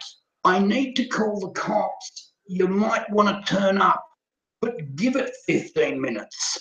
Hung up the phone because I didn't want to, you know, answer extraneous questions while I was getting shot at. And called the cops. They were there surprisingly fast because they got a few other calls, and they turned up. This guy's still there. He's emptied his pistol into the shop, right? And then still angry that I wouldn't open the servo for him. He thought firing at me would cause me to convince you. That'll make you reasonable.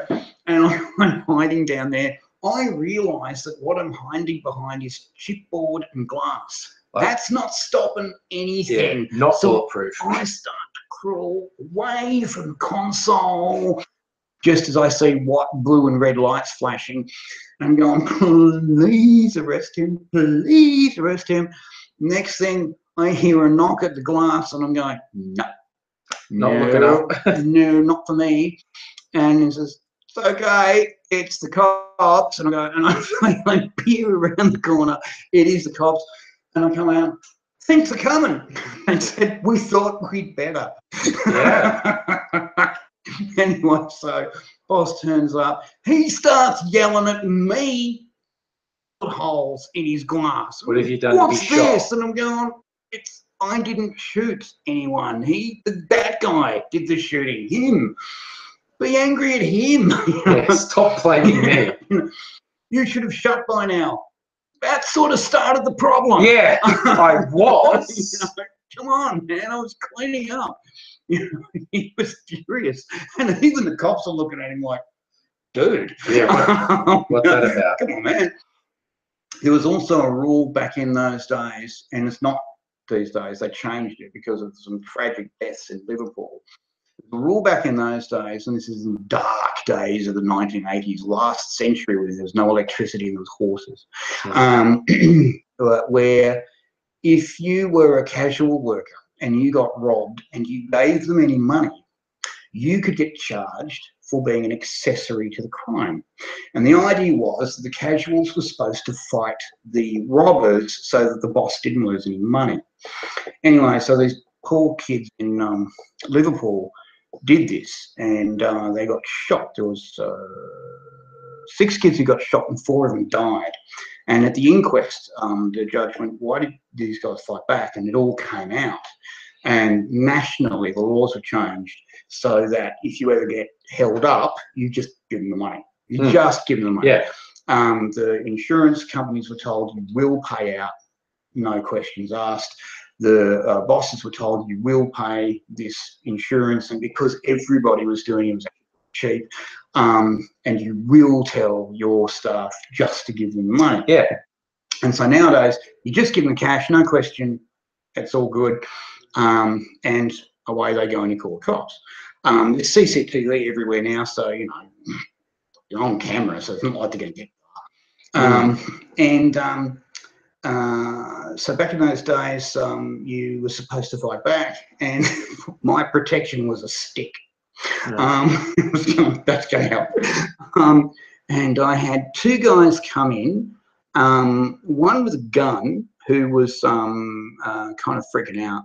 And he heard a noise and ran away. And then one guy came in with a knife, and he was a lot more sketchy. He was clearly wired, really freaked out.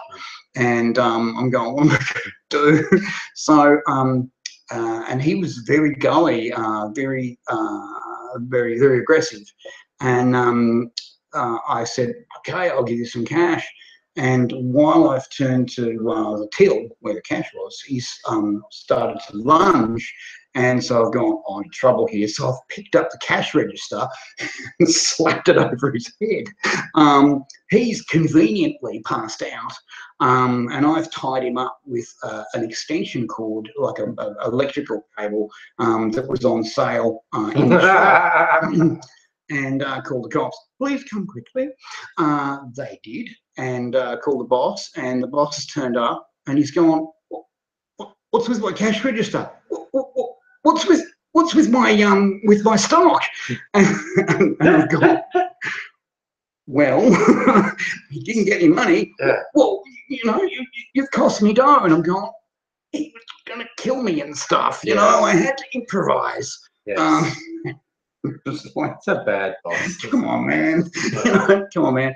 And during all of this, while I was working there, this tragedy happened. The laws changed. We had to get all these casuals together and tell them that they had to give away the money for nothing, or just give them the money. And this guy was reading from a piece of paper that was issued to him by the government, and he was going,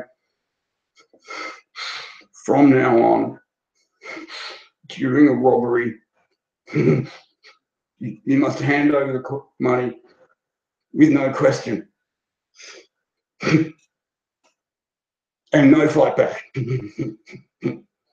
and just do as you are told. He was pounding every fibre of his being. He was so upset.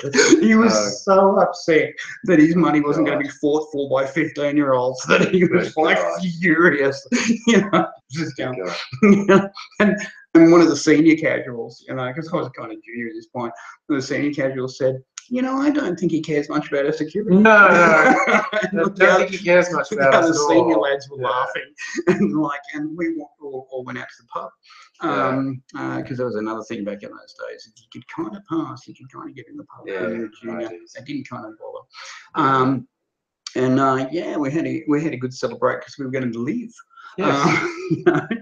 But I was the bunny who got done 3 times in that same shop by armed robbers. Never a good thing. Never a good thing. Very grateful that I managed to get through that. Do you want to try any of this beverage? I'd love to try some of that beverage. This beverage, this is what you can see. It's branded Saint-Germain. They make elderflower liqueur, and the packaging tells me this is what bon vivants drink. So, I've never been a bon vivant. So today you are a bon vivant. I'm bon vivant. So this, I've improvised with. They even have, this was like in a gift set. You see markings. They say, fill it up to here with wine or sparkling or whatever, and up to here with club soda or sparkling water. I used lemonade. And that's Australian made, which is club soda, and then that much Saint-Germain. I had cider, so it's a still cider, and lemonade and Saint-Germain, and it's got that rose color because I put just a little bit of that red absinthe. Nice. So it's very nice beverage. Just a little bit for me. Yeah, just like so. It's because the Saint-Germain and the cider are comparatively low alcohol. This is not a particularly high alcohol beverage,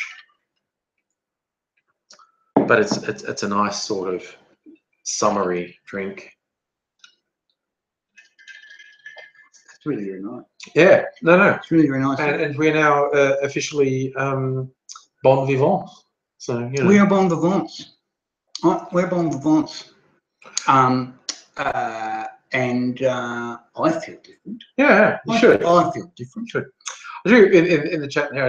Sue asked me a while back if I was going home for Christmas, and I'm not. I'm probably fucking working overtime at Christmas. My day job, the project I'm on, has this big release at the start of December, and this is like an industry-wide regulatory thing that they're really freaking nervous about. Right. And so we've got this extended period of what we're calling hypercare, where everyone's paranoid about shit going wrong, and everyone else calls it crunch time. Yeah.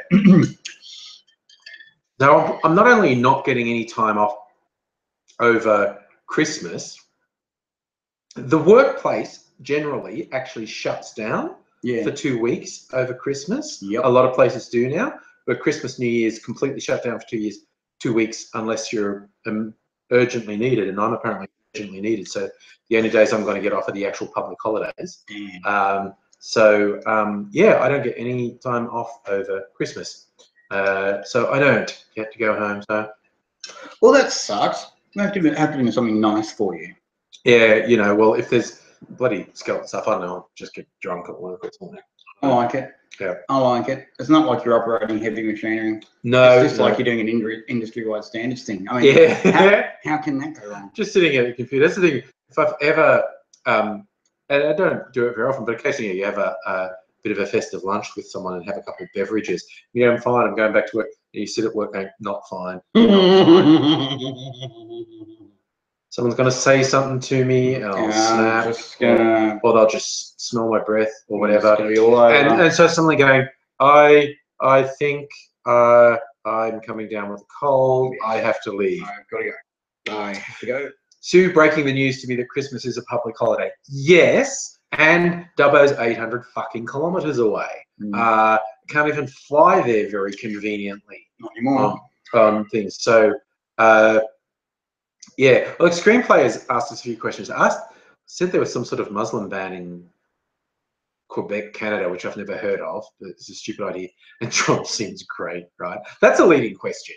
It's a loaded question. I think he's expecting us to say Trump isn't actually great, you know. But that would be different, you know, because he's earned so much respect on the world stage. Oh yeah, you know, he's revered and he's not a laughing stock, and he's not regarded as a fucking dangerous. It's not like the US monkey citizenry experiencing buyer's remorse. No. There's fully 30% of the population who's still supporting. So you know, it's like I saw the statistic of, you know, for Obama lasting 8 years, the percentage of that time that his popularity rating was under 30% was like 4% of the time or something. And Trump, just in his first year, spent like 60% of his presidency under 30% approval. It's just like, oh my fucking God. Bloody hell. Oh, Sebastian, you're saying in Quebec they banned the burqa. This is what I think is fucking ridiculous. This whole ban of it. But I think the enforced wearing of any modesty garb for any religion, and contrary to popular belief, it's not just Islam, I think is bullshit. But I also know Muslim women who choose and like to wear the modesty gear. It's important to them. And the idea of banning anything in the name of freedom is fucking ridiculous. The old saying, fighting for peace is like fucking for virginity. Yeah. And it's like banning stuff in the name of freedom is fucking in the name of virginity. It's just like, no, you absolutely. I'm 100% in favor of laws that, for instance, if a Muslim man or an Orthodox Jewish man was found to be brutally forcing his spouse to wear modesty garb, he should be in fucking jail. But if a woman chooses to wear it, and you do, and I don't agree with them at all, but they should be able to choose it. Well, I mean, okay, because you get, okay, let's look at my side of the fence for a while. You know, I'm a sexual pervert. Yes, you are. And I know many sexual perverts, and they choose to wear all kinds of fucking things. You know, I'm stuck more cock than a boy's dorm vacuum cleaner, but some shit is way too gay for me. Yeah. And, you know, if you want to get around in a rainbow skirt and nothing else, shit, do it. But I guess the thing we got to remember is that you can be different at different costs. And, you know, the banning of different puts you in a lot of trouble in the sense that different is what gives you progress. One of the things I've heard recently, and now it's a new theory, and it's controversial and not proved, and there's still data to be collected. The question is, why in human and animal history is there gay? Right, we know that about 10% of humanity is gay-ish, or a version of gay. You would think that for your replicating genes, that would be counterintuitive to propagating your species.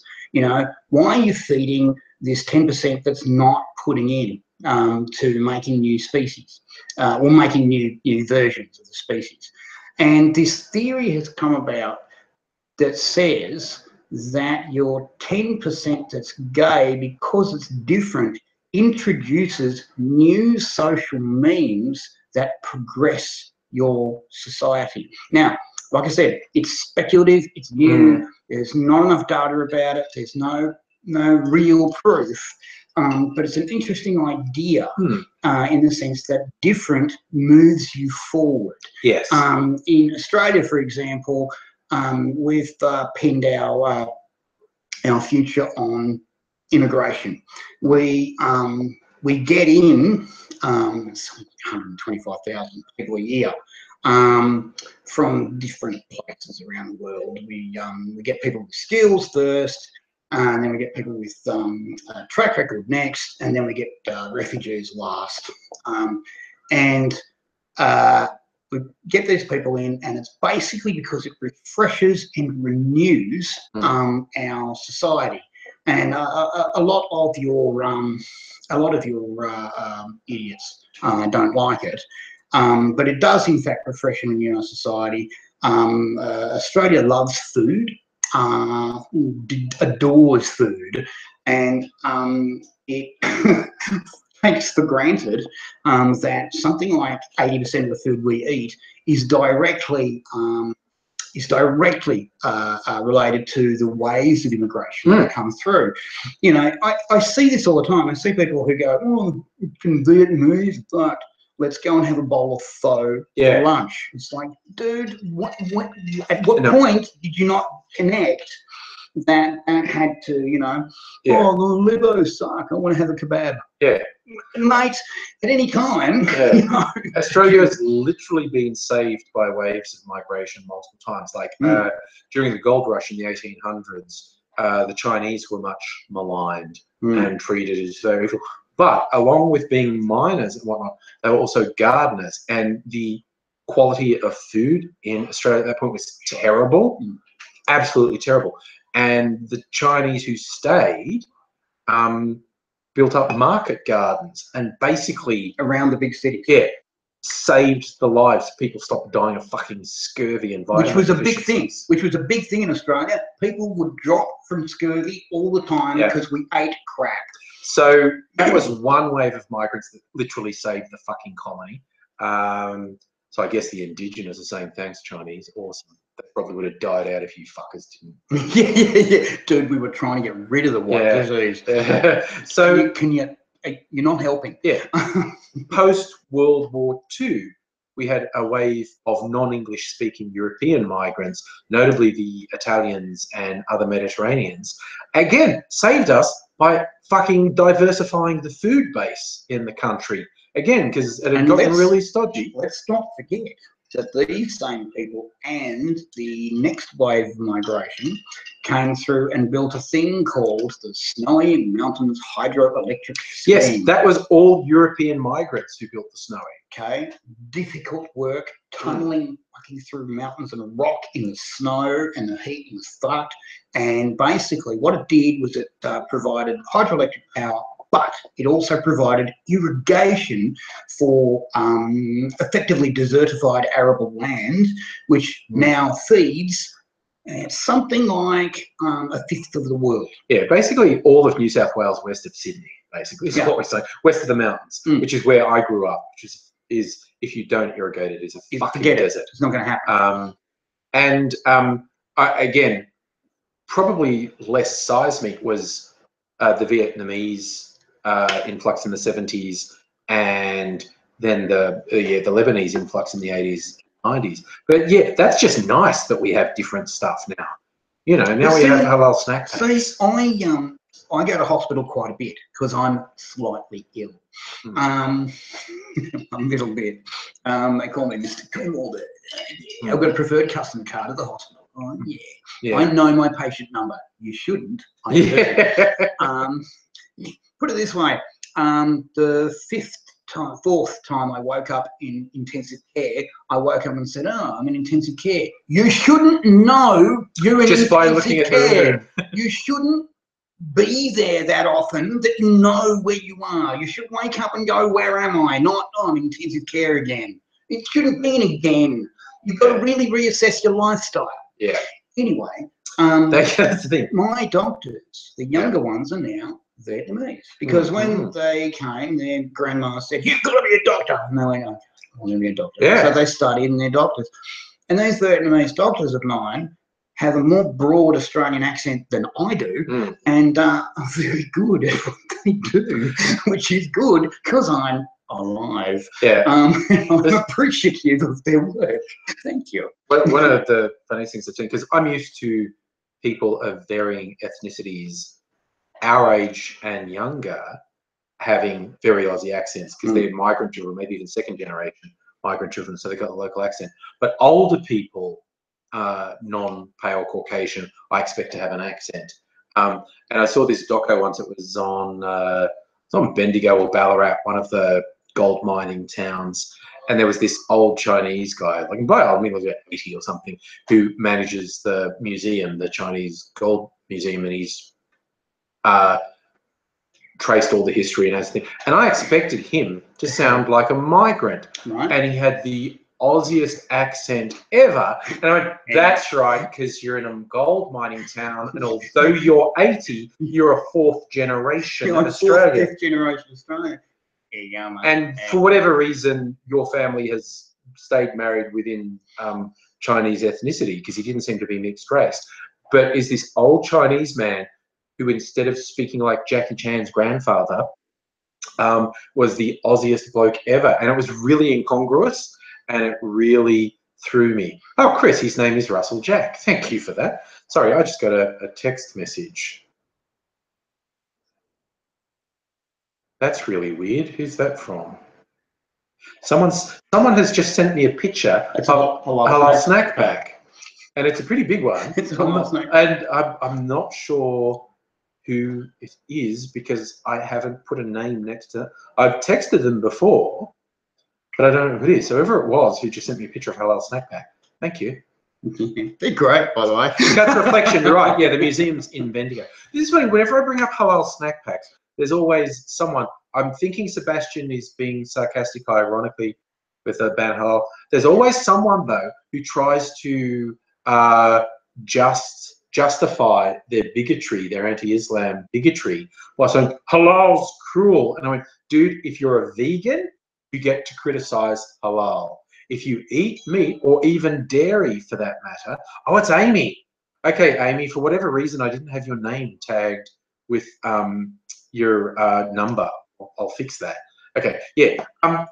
People who eat meat fool themselves. And of course, you hear about halal, the whole slaughter process involves cutting the throat of an animal who's still alive, which I honestly think is fucking stupid. It's the same as kosher. People are obsessed about kosher and the preparation.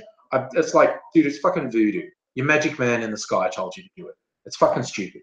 But whatever. But people who go like, oh, halal, it's barbaric and awesome and blah, blah, blah, blah, blah, blah, blah. You ever been an abattoir, lady? I have. There is no nice treatment. There's of no animals. pretty. There's no nice way to slaughter an animal. And I'm yes, sorry, it just doesn't fucking exist. Within Australia, even halal slaughter, the animal's meant to be stunned, like you're meant to hit it in the head with a fucking hammer. And they do. But for non-halal slaughter, theoretically, they fire a bolt into its brain. Heine's asking where you got your e-cig. Where did I picked this up from A-States in Elgin Street. Okay. It's bigger than my previous, and it provides more vapor for a more sustained nicotine. And also they last longer and they're cheaper. Yeah. Philosophy, you're right. Halal doesn't strictly refer to meat. Halal refers to food preparation. Yeah. Same as kosher refers to food preparation. And it's got very strict dictates to it and whatnot. Blah, blah, blah, blah. I mean, honestly, I think it's dumb. But yeah, I love halal chicken. Fucking me, I love halal chicken. You have no idea. It's gorgeous. And because they, it's gorgeous. You know, juicy meat. Every now and again, I go through past a halal chicken place in a place here in Melbourne called Coburg. There's like 4 of them in That's where all the good stuff is, in Coburg. Through, and you know, a couple of you walk through and they're all looking at, what's the white guy doing here? Yeah. I need some of the halal chicken place, mate. I need the halal snack pack, and I want lots of sauce. And I'm like, oh yeah. It's like cool. Where we are now is like in Caulfield. And where I used to live in East St Kilda, they're connected. This is the most Jewish area of Melbourne. And you can get kebabs and stuff around here, but I'm yet to find a decent halal snack pack closer than 15 minutes drive from here, but not walk, drive, which is a source of great pain to me. For those who don't know what a halal snack pack is, you've seen the kebab meat. I'm sure you've all seen the kebab meat going around. And sometimes it's lamb. They'll have lamb, chicken, and mystery meat known as doner kebab, which is fuck knows what, quite honestly. But tastes really good. It's so, like, don't tell me. I love it. Yeah. Very good. So what halal snack pack is the meat, and it's usually lamb or chicken or a mix.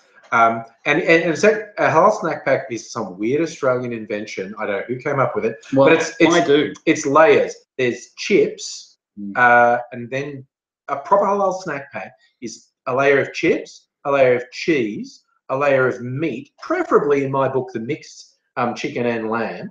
But you can have chicken or lamb or mixed, both. And then traditionally 3 sauces. Now the most traditional is garlic, barbecue, and chili, but places will offer you choices of up to 6 different ones.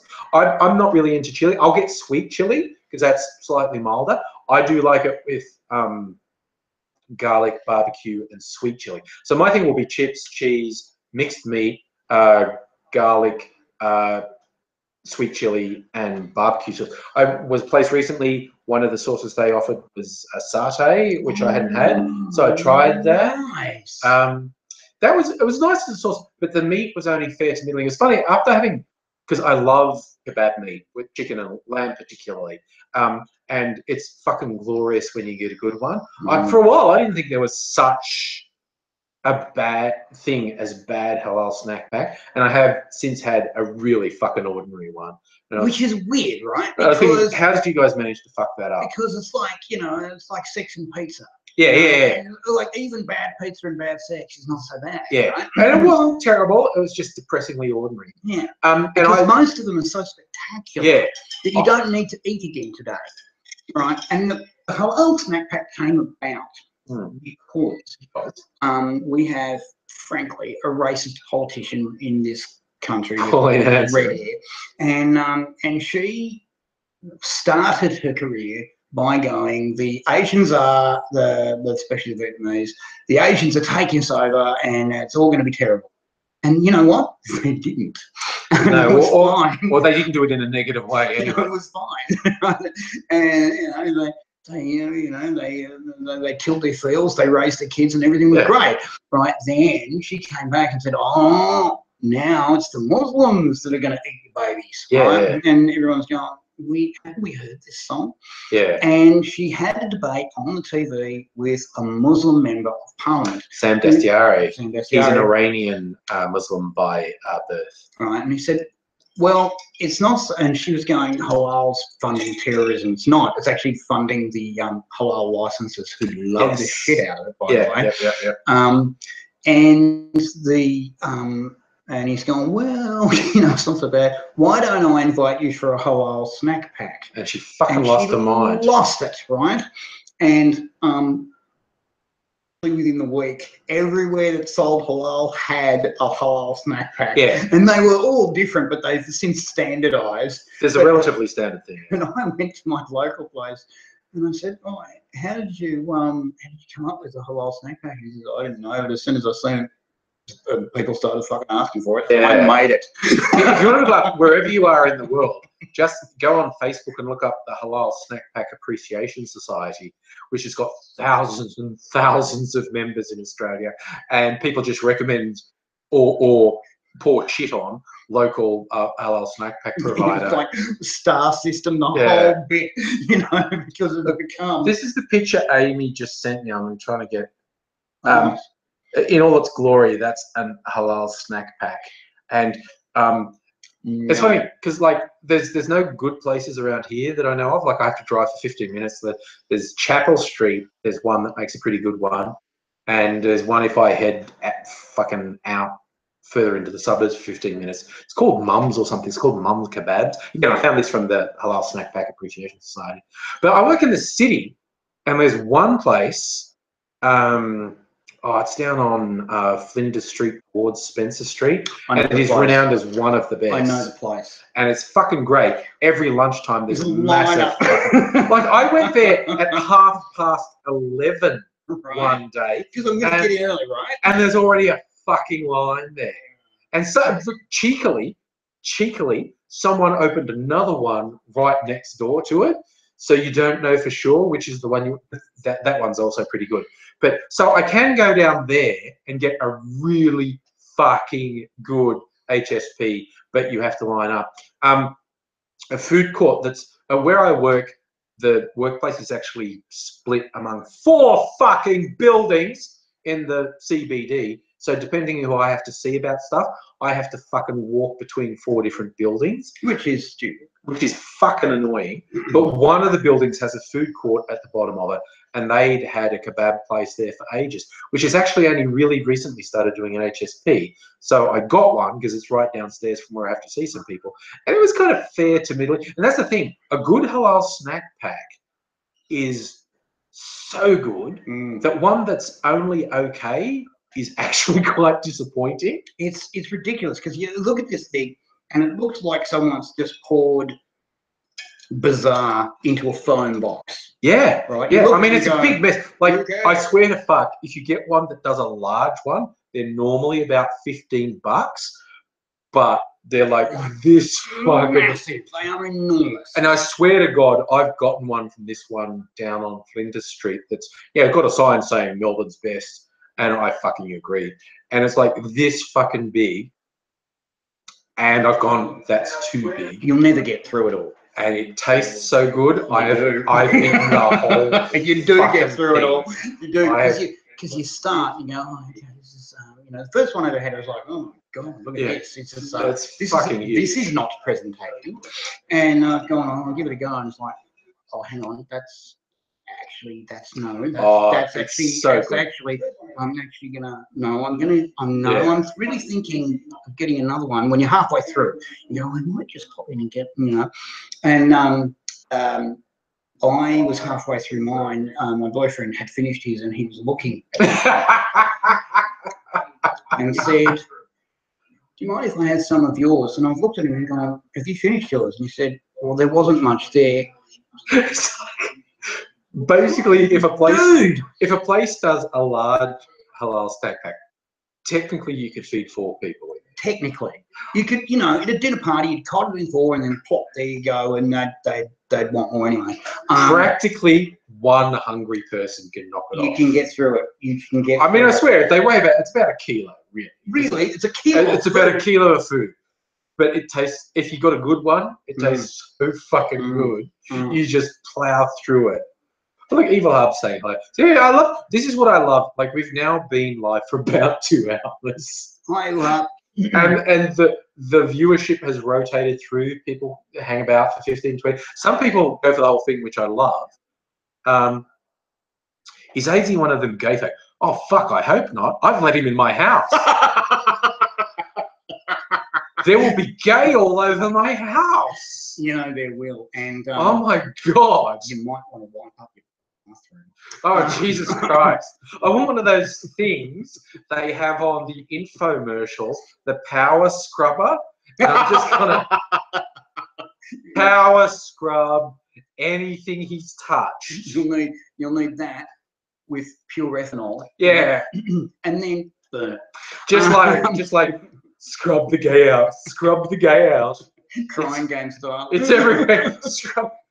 Okay, I'm sure I've said this before. Okay, you've got to basically be our age to even fucking watch The Crying Game. That was a big movie in the 90s, right? And I remember, and the 90s was long enough ago that you had to wait for fucking ever for a movie to open. Sometimes movies would not open in Australia for 12 fucking months. True story. Until after they opened in the US. True story. TV shows, we could be literally years behind. True story. But anyway, the fucking Crying Game took ages to come out here. It didn't come out here till after the Academy fucking Awards, right? And so everyone in Hollywood was jerking themselves off about The Crying Game when it came out. And they were like, huge. It was massive. And they were like, ooh, The Crying Game, it's got a big secret. Don't spoil it. It's got a big secret. Okay, so I'm watching The Crying Game, and it's got this dude, okay, I'm going to go and look up the actors' names because it's so long ago. It's an Irish actor, and he played a lot of tough roles. He has this brilliant fucking line. He's Irish, and he's working on a building site. and the foreman is giving him a bit of shit and virtually challenging him to talk back. Stephen Ray is the actor's name. He's a fucking great actor. Anything with Stephen Ray in it's good. Like, he's in everything from art house stuff to Viva Vendetta and whatnot. But he just says this one line when the foreman, who's the boss's cocksucker, is monstering him and just saying, like, step out of line and you'll lose your job. And Stephen Ray just says to him, tell me, with his Irish accent, tell me, have you ever tried to pick up your teeth with broken fingers? And the guy just pauses. Have you ever tried to pick up your teeth with broken fingers? The guy just pauses. Goes, are you threatening me? He goes, no, just asking you a question. And it's like, step the fuck off. Forrest Whitaker's on it, and Jay Davison plays the love interest. Because Stephen Ray, the Irish guy, is actually involved with the IRA, and Forrest Whitaker is a British soldier who's been, and it's really, and anyway, it's very complicated. Jay Davison is the love interest for Forrest Whitaker. Stephen Ray as his IRA guys, and he's got involved with Jay Davison, and basically, and there were two things that okay, spoiler alert for a fucking 30-year-old movie. Yeah. But anyway, there are two things that absolutely go this way. So in the Academy Awards, they're going, oh, there's a secret, and I go, okay, I'm wondering what the big twist is. And anyway, so Stephen Ray ends up with Jay Davison, and it's a very questionable thing for him to do as an IRA soldier. But anyway, they're going for this one thing where they're making out, and Stephen Ray goes to grab the pussy, and because this Jay Davison was with Forrest Whitaker, and Stephen Ray goes to grab the pussy, and Jay Davison twists away to stop him from grabbing, and like gives him a blowjob. And then there was one other thing, and that's obviously a dude. Like the reason he didn't want him to grab the pussy is because he would have grabbed dick. And so I had enough gay friends. No, that's obviously a dude. So I spent the entire fucking movie waiting for the big surprise twist, which never came. Because the surprise twist was Jay Davison was a dude. He's not trans. He's not trans. I don't feel like there was anything about that character being trans. That character was gay who liked cross-dressing. Yeah. I mean, I'd have to watch it again, but I never got a thing that Jay Davison's character was trans. Jay Davison's was just a gay dude who liked cross-dressing. Right. But it was so fun. If you had any gay friends at all, it was so fucking obvious. So I spent the whole fucking movie waiting for the surprise. And the movie ended, and I'm going, oh, come on. Was the surprise that Jay Davison was a dude? Was that the surprise? Because I was so not surprised by that. You know, and a lot of people were. Yeah, a lot of people were. A lot of people were quite freaked out. Yeah, very controversial. Yeah, but it's a good movie. And yeah, Evil Harp, yes, Stephen Ray's in Interview with a Vampire. Yes. He's one of the Paris vampires who I fucking love. That was the central. I've never actually read the books. I've read little extracts, and I think Anne Rice's prose is really turgid and difficult to read. It's really overblown. It's gothic and overblown as far as I'm concerned. But I even though people rag on Tom Cruise being Lestat, I think he did a reasonable job. But I fucking loved the Paris vampires with Antonio Banderas being thing, and the whole thing. Anne Rice had done with the vampires, like sexuality was fucking meaningless to them because the ones that live for centuries have done everything. At a certain point, you get bored with everything. So you try everything. And so it's not so much that the vampires were gay or bisexual or pansexual. It's just like, dude, we've been alive for centuries. We are literally going to try everything eventually. You know, it's hard to surprise people like that anymore. When you've been there around the block several times. Oh, yeah, David. Jay Davison was Ra in the Stargate movie, which is actually quite a good movie. There's been like 3 different Stargate TV series. Yeah, but the movie was actually... The movie's pretty good. It's got Kurt Russell as the military guy. the dude from Sex Lies and Videotype, James Spader. James Spader as the nerd. And Jay Davison plays Ra. It's actually, the Stargate movie is pretty goddamn good, quite honestly. I had a long period of time where I called things spadering a movie. Okay, explain to the folks, what is spadering a movie? You put a James Spader in a movie, and you've just got a really good idea and you've spaded it. Because, okay, he came to light in Sex Lies and Videotypes, like either in the late 80s or early 90s, which was bloody awful. Yeah, I never got into that. And okay, and he's also in that movie Secretary. Have you seen that? It's like a BDSM thing where he comes to a realization where his secretary, who is played by what's her name? She's got a famous brother. The dude who was Cusack? No, I was falling into Cusack. It's not Joan and John Cusack. It's the dude who was in Nightcrawler. Fuck! Someone's got to write it in there. I know who you mean. It's gonna drive me. No, I've got a phone here. I'm gonna look it up. It's the other brother sister. The brother sister combo. It's the other one.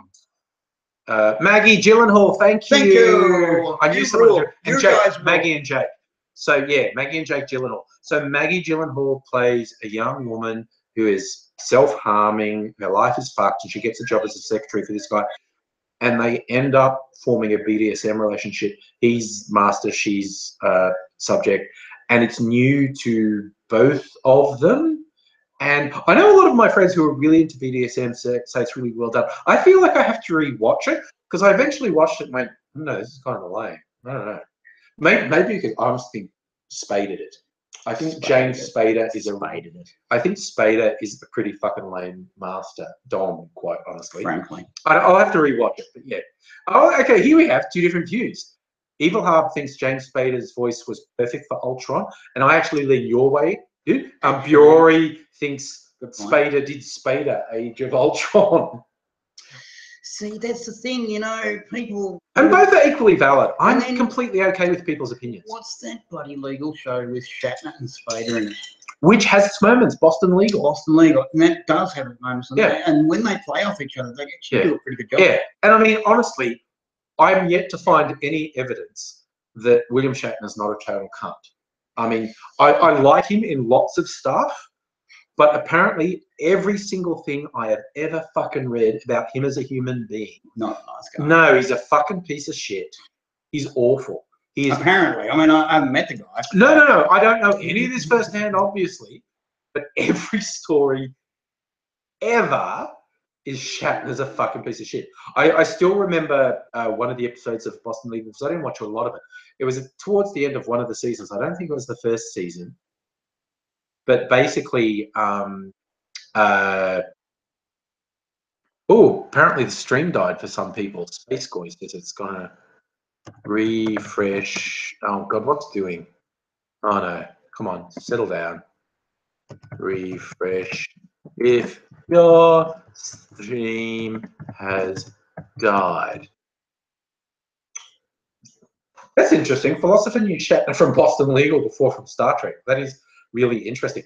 There was one thing they did a thing where because Shatner's character in Boston Legal was basically kind of potty. Slightly nuts. And he played this thing perfectly when other people were trying to sideline Spader and Shatner.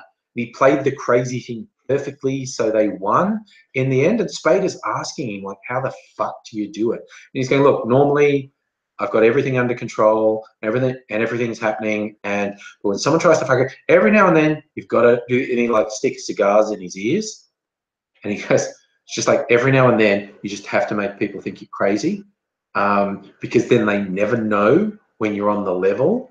And when you crack, Sue thinks Boston Legal is the best show ever. There you go. Okay, Smiley Nerd says sound went out of sync and then fixed it. That's the thing with live streams. You never know with a live stream. There's 100 things that could be the source of the problem. It could be our connection here. It could be YouTube. It could be your ISP. It could be anything. But, you know, hopefully it sorts itself out. I mean, like, what do I like? I like some of Shatner's music. Like, he put out an album, God, it's probably 10 years ago now. I'm so old, time is now meaningless. I don't know what you mean. Yeah. So he put out an album. I used to have teeth. He put an album out about 10 years ago called Has Been or something. And it has, among other things on it, a totally fucking brilliant cover version of Common People. Oh, I like that. It's really bitter. Yeah. It's really bitter. And it's interesting because if you're as old as us and you remember I can never remember if it's Blur or Pulp. One of those Britpop guys who had a 4-letter name. It was Pulp. Was Pulp? Yeah. Yeah. And their one is, it's like a synthesizing. She came from the mountains college. And it's very mellow. And it is a fairly bitter song. Mm. But the Shatner one is done like rock. Mm. And him monologuing over it. And it's fucking, and it is bitter as fuck. Really nice. I mean, it makes the Pulp version look sweet. Mm. And it's great. Okay, we've turned over the viewership so much, we probably should answer Megaleech is asking where your teeth are. Ah, right. So we might as well refill in the people on the teeth situation. So, my good-looking new teeth, effectively, they... the quick version of the story is... They're in the shop. They're in the shop. They're getting relined. Mm. Your gums shrink after your teeth get pulled out. And we knew this was coming. This is not a... You have to periodically refit the falsies, basically. Initially, in the first little while. Because you only had them for a short time. Yeah, that's right. And then and I was only a short time with no teeth. Then the gum shrank.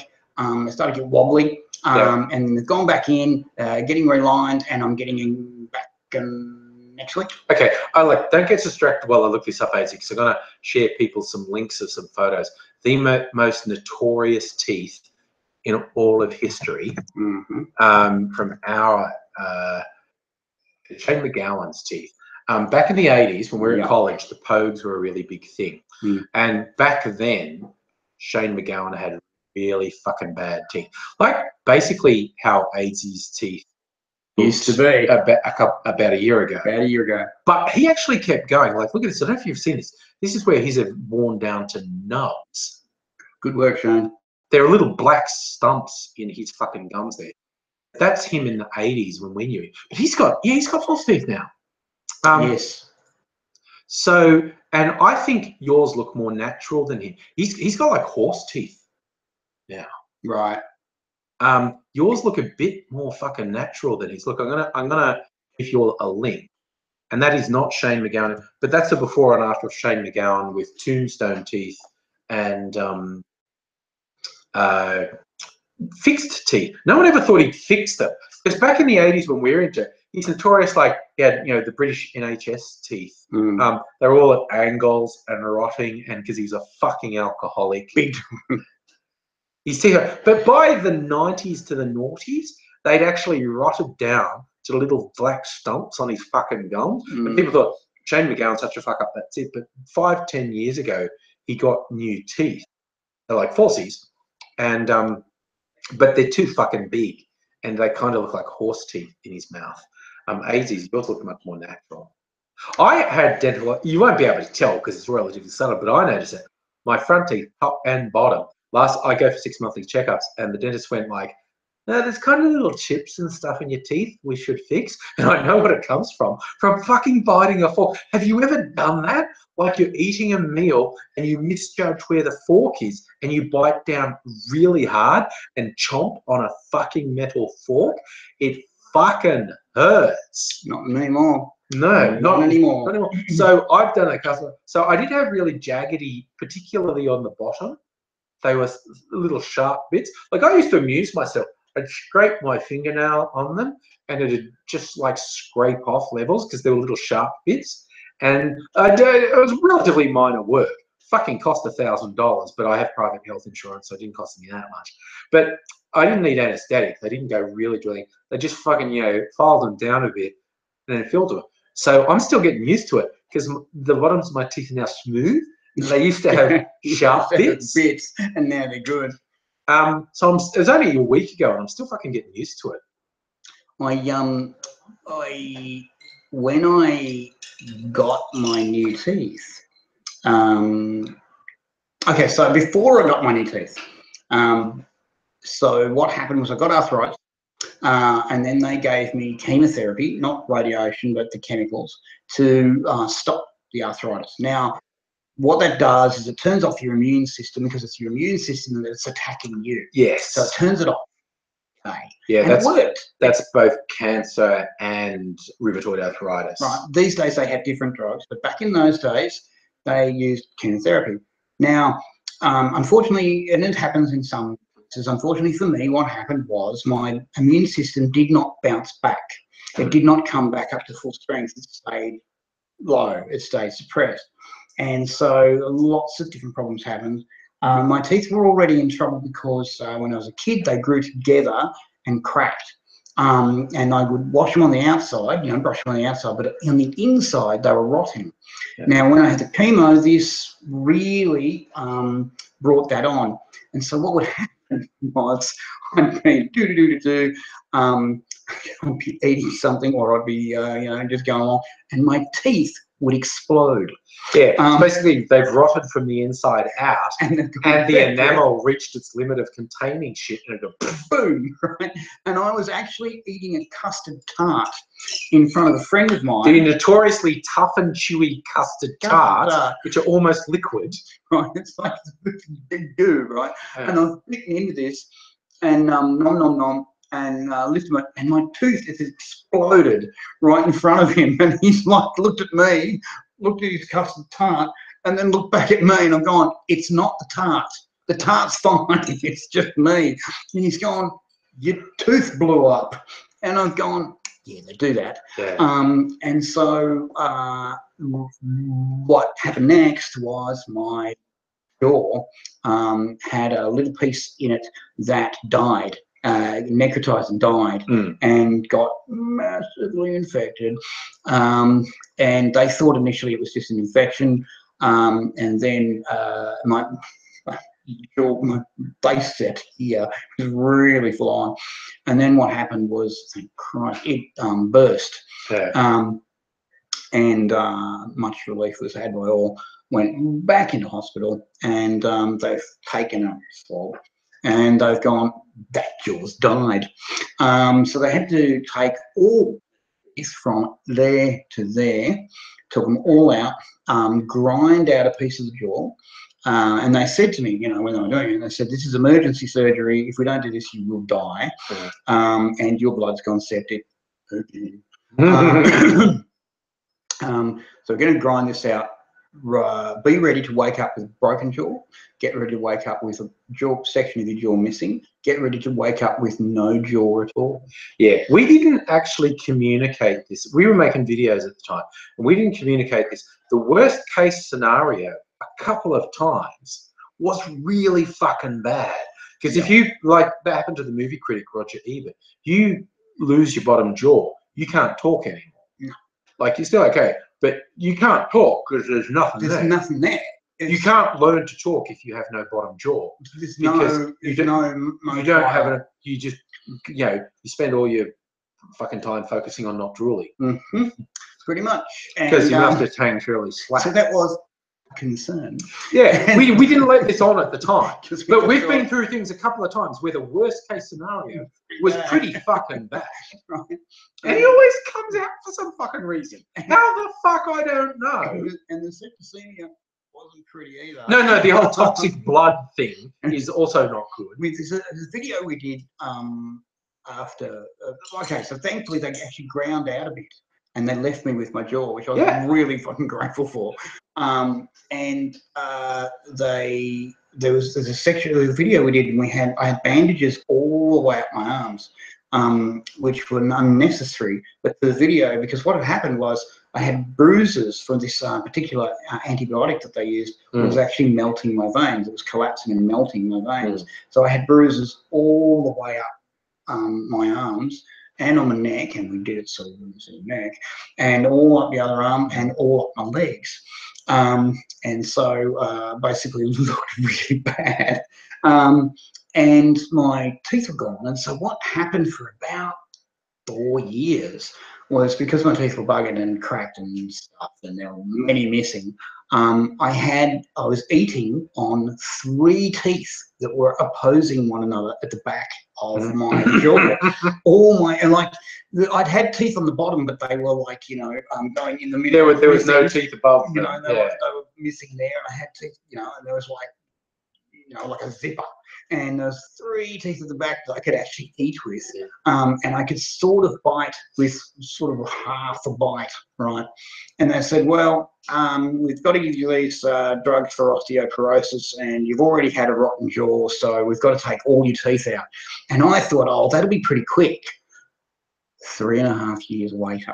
Yeah, from the first time that was ever mentioned, that all your teeth was going to go, to when all your teeth actually went. Well, fucking years. It was years, and I thought, okay. And then I thought, well, I'll go and get some falsies, but I'll get government falsies, which means now it's between $7,000 to $16,000. Now, if you're going to get the government to pay for those, you're going to wait.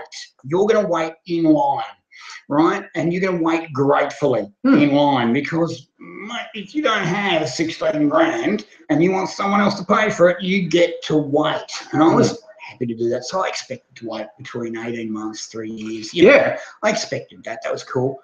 And then I randomly went to the Royal Dental Hospital.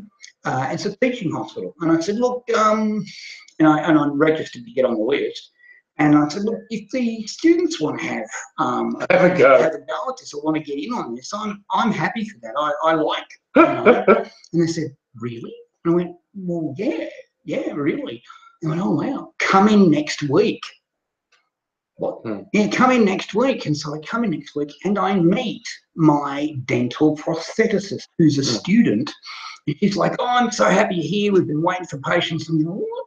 And they said that so many people don't want a student doing their teeth that they get on the list and wait for a real prostheticist to do it. We are always looking for volunteers. Now, only the top 10% of the class gets to see a live patient. That top 10% of the class is constantly supervised by someone else. And in my case, over the supervisor was a professor. Now, for 3 and a bit hours, they were arguing over a millimetre's difference in my bite, a millimetre's difference.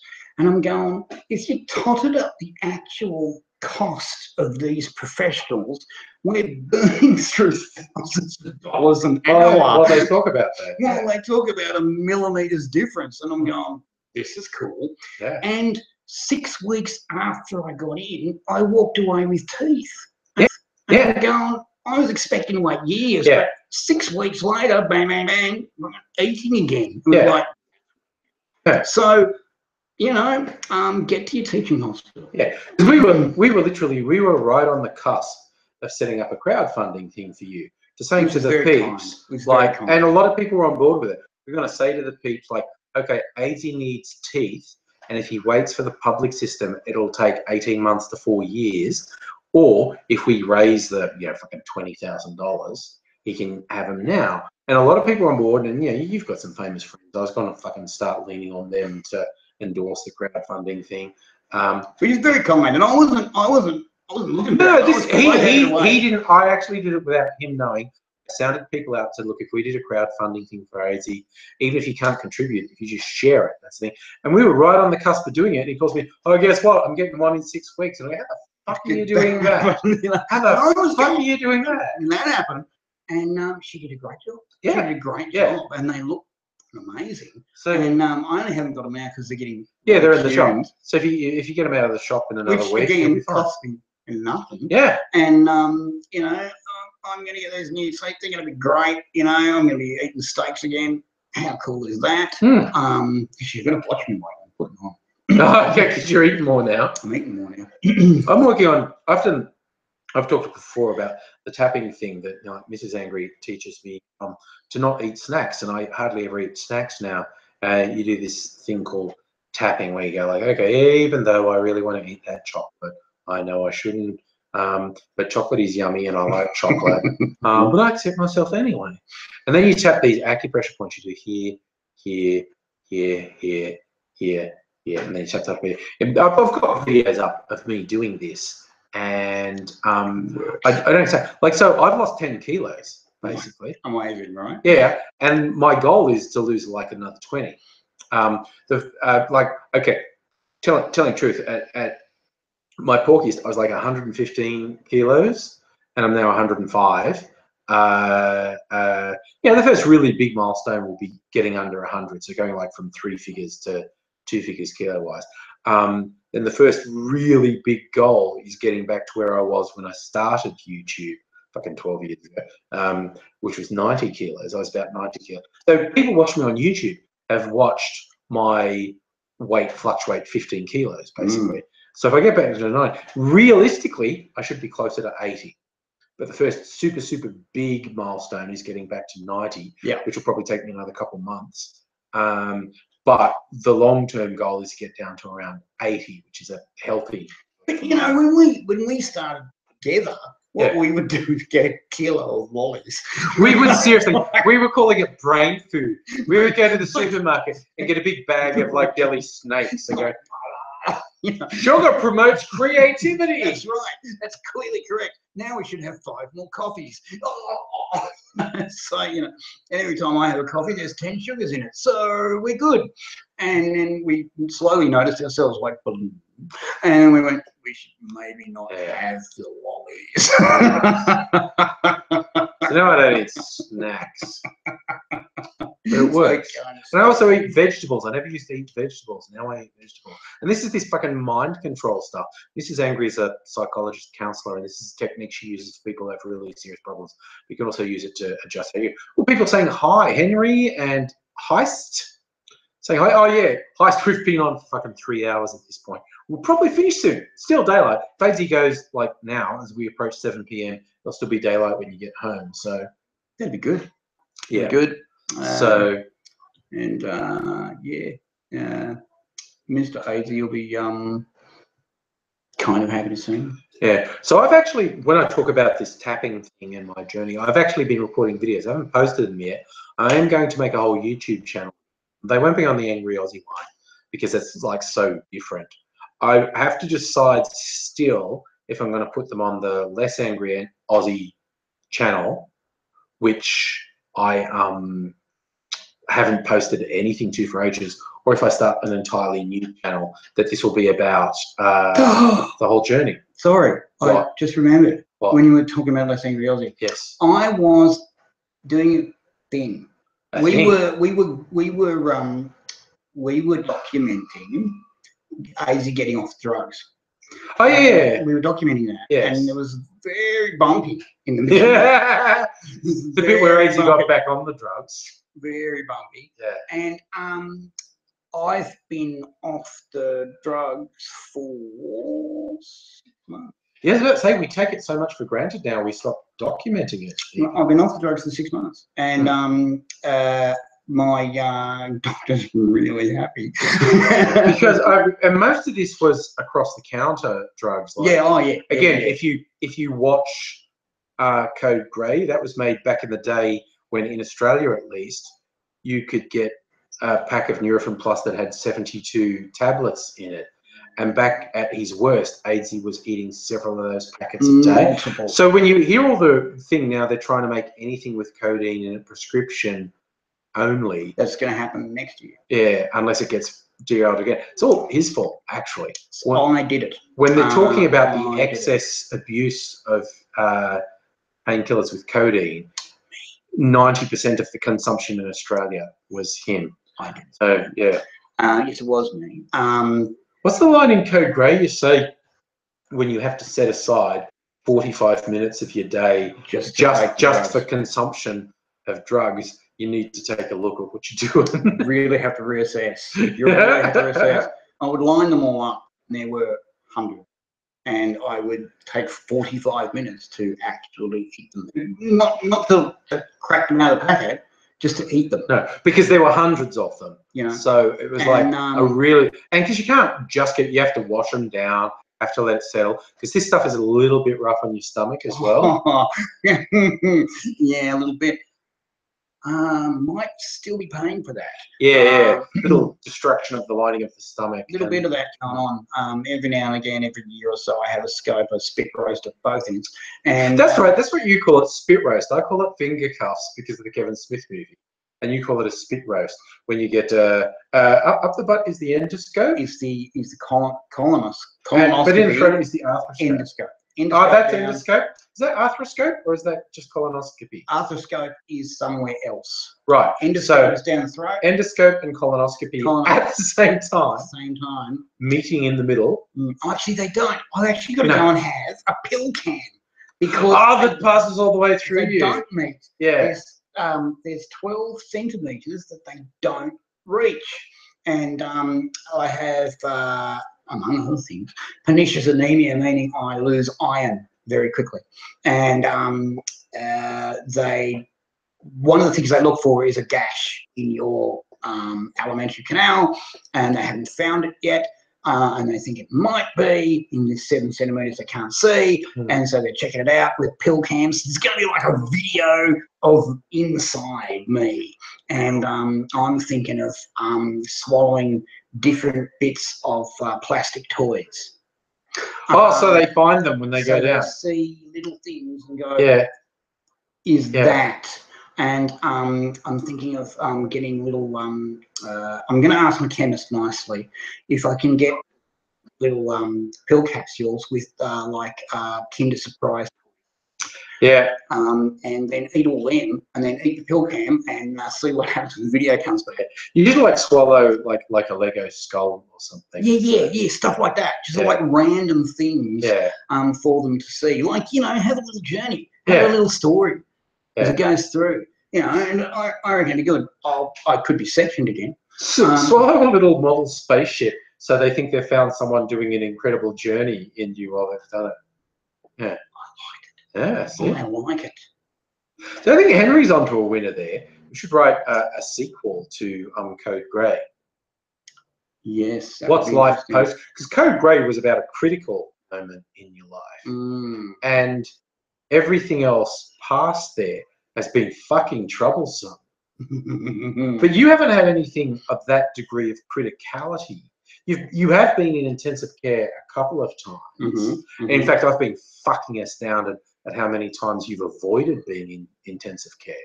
Like when something's happening and they won't let me stop going in hospital, and then I get a call 1 day later that they let you out. I'm going, what the fuck were they thinking? Well, what the fuck? How are you not like fucking locked up again? Pronking. Yeah, I know, right? Pronking. Hello, doctors. I feel great. You should let me out so I can smoke and take drugs again. Fucking hell. Yeah.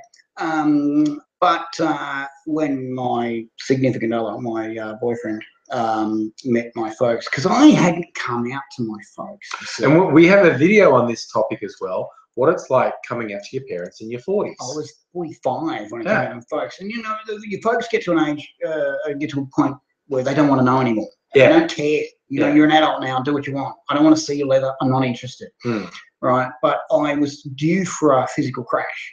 I want my boyfriend and my mum to be at the foot of my bed, pointing at you, going, "Who the fuck are you?" Yeah, you don't want that to happen. I don't want that. So I thought I better tell him, because it looked like he was going to stay, and he did.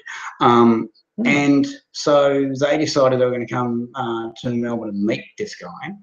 And so my boyfriend's not a conversationalist. Conversation with him is, no. No.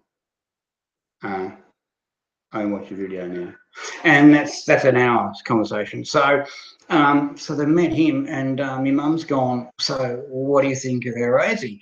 And he's gone straight deadpan, straight to it. Said, "Well, the smoking's got to go, and the drugs have got to become a thing of the past." And mum's gone, "Shit, I like him already." And bugger me if 18 months later, the smoking's not gone and the drugs are gone. So at the moment, my parents think my boyfriend pees ginger ale. Yes. And they ring me up and say, "Yeah, how's Jason?" Yeah. I was like, "Well, you called me." Yeah, good. How's Jason? Yeah. My doctor likes him better than me. They also, well, to be fair, to be really fair, I was given a month to live at one point, and that was several points generous. Yeah. Because I was getting in a lot of trouble. And then I met this guy, and he's made me eat salad. Yeah. And I had to stop smoking and the drugs. And who knew? Your body responds really well to not being toxified all the time, which is weird.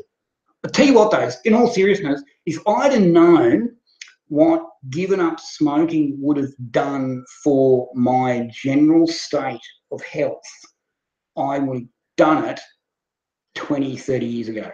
It was difficult. Detox was always hard, and that's why I went on to the vaping, because it gives you enough nicotine not to get the crazies. It doesn't give you all the other nasty stuff, and a lot of people tell you the nasty stuff, but there's no actual evidence it does. And so, yeah, I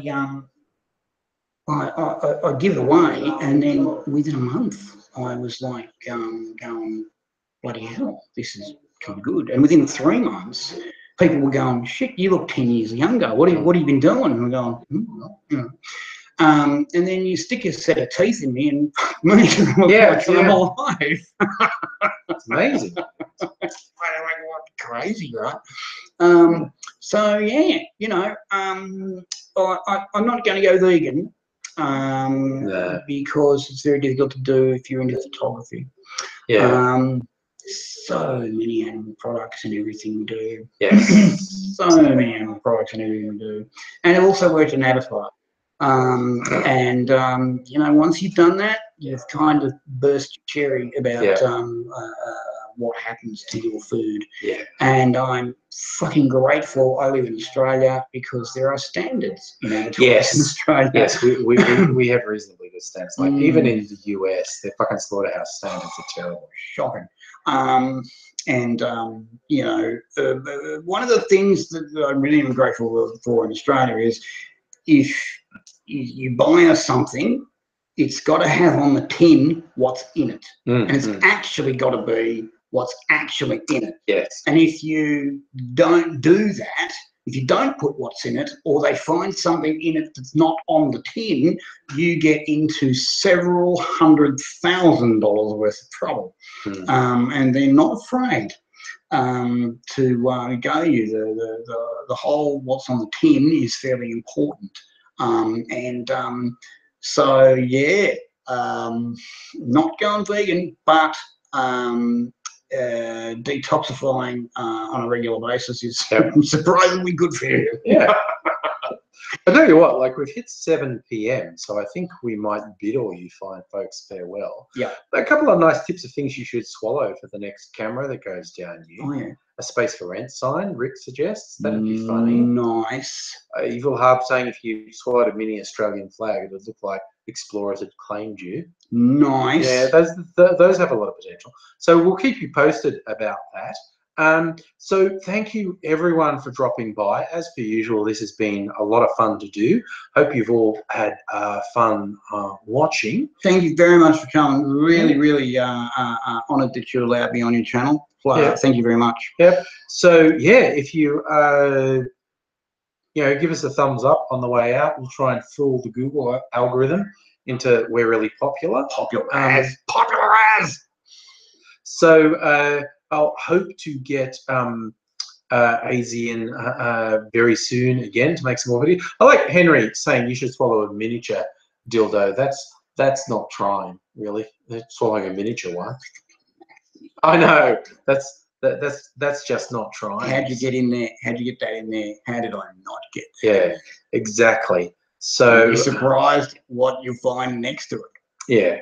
So thank you all for joining us. I'll probably do a couple of live streams during the week as well. If you drop in, and I have AIDzee in to do a couple of videos sometime soon. All of you take care of yourself until then. Really enjoyed being with you. And until I see you again, we will say goodbye now. So yes, thanks a lot.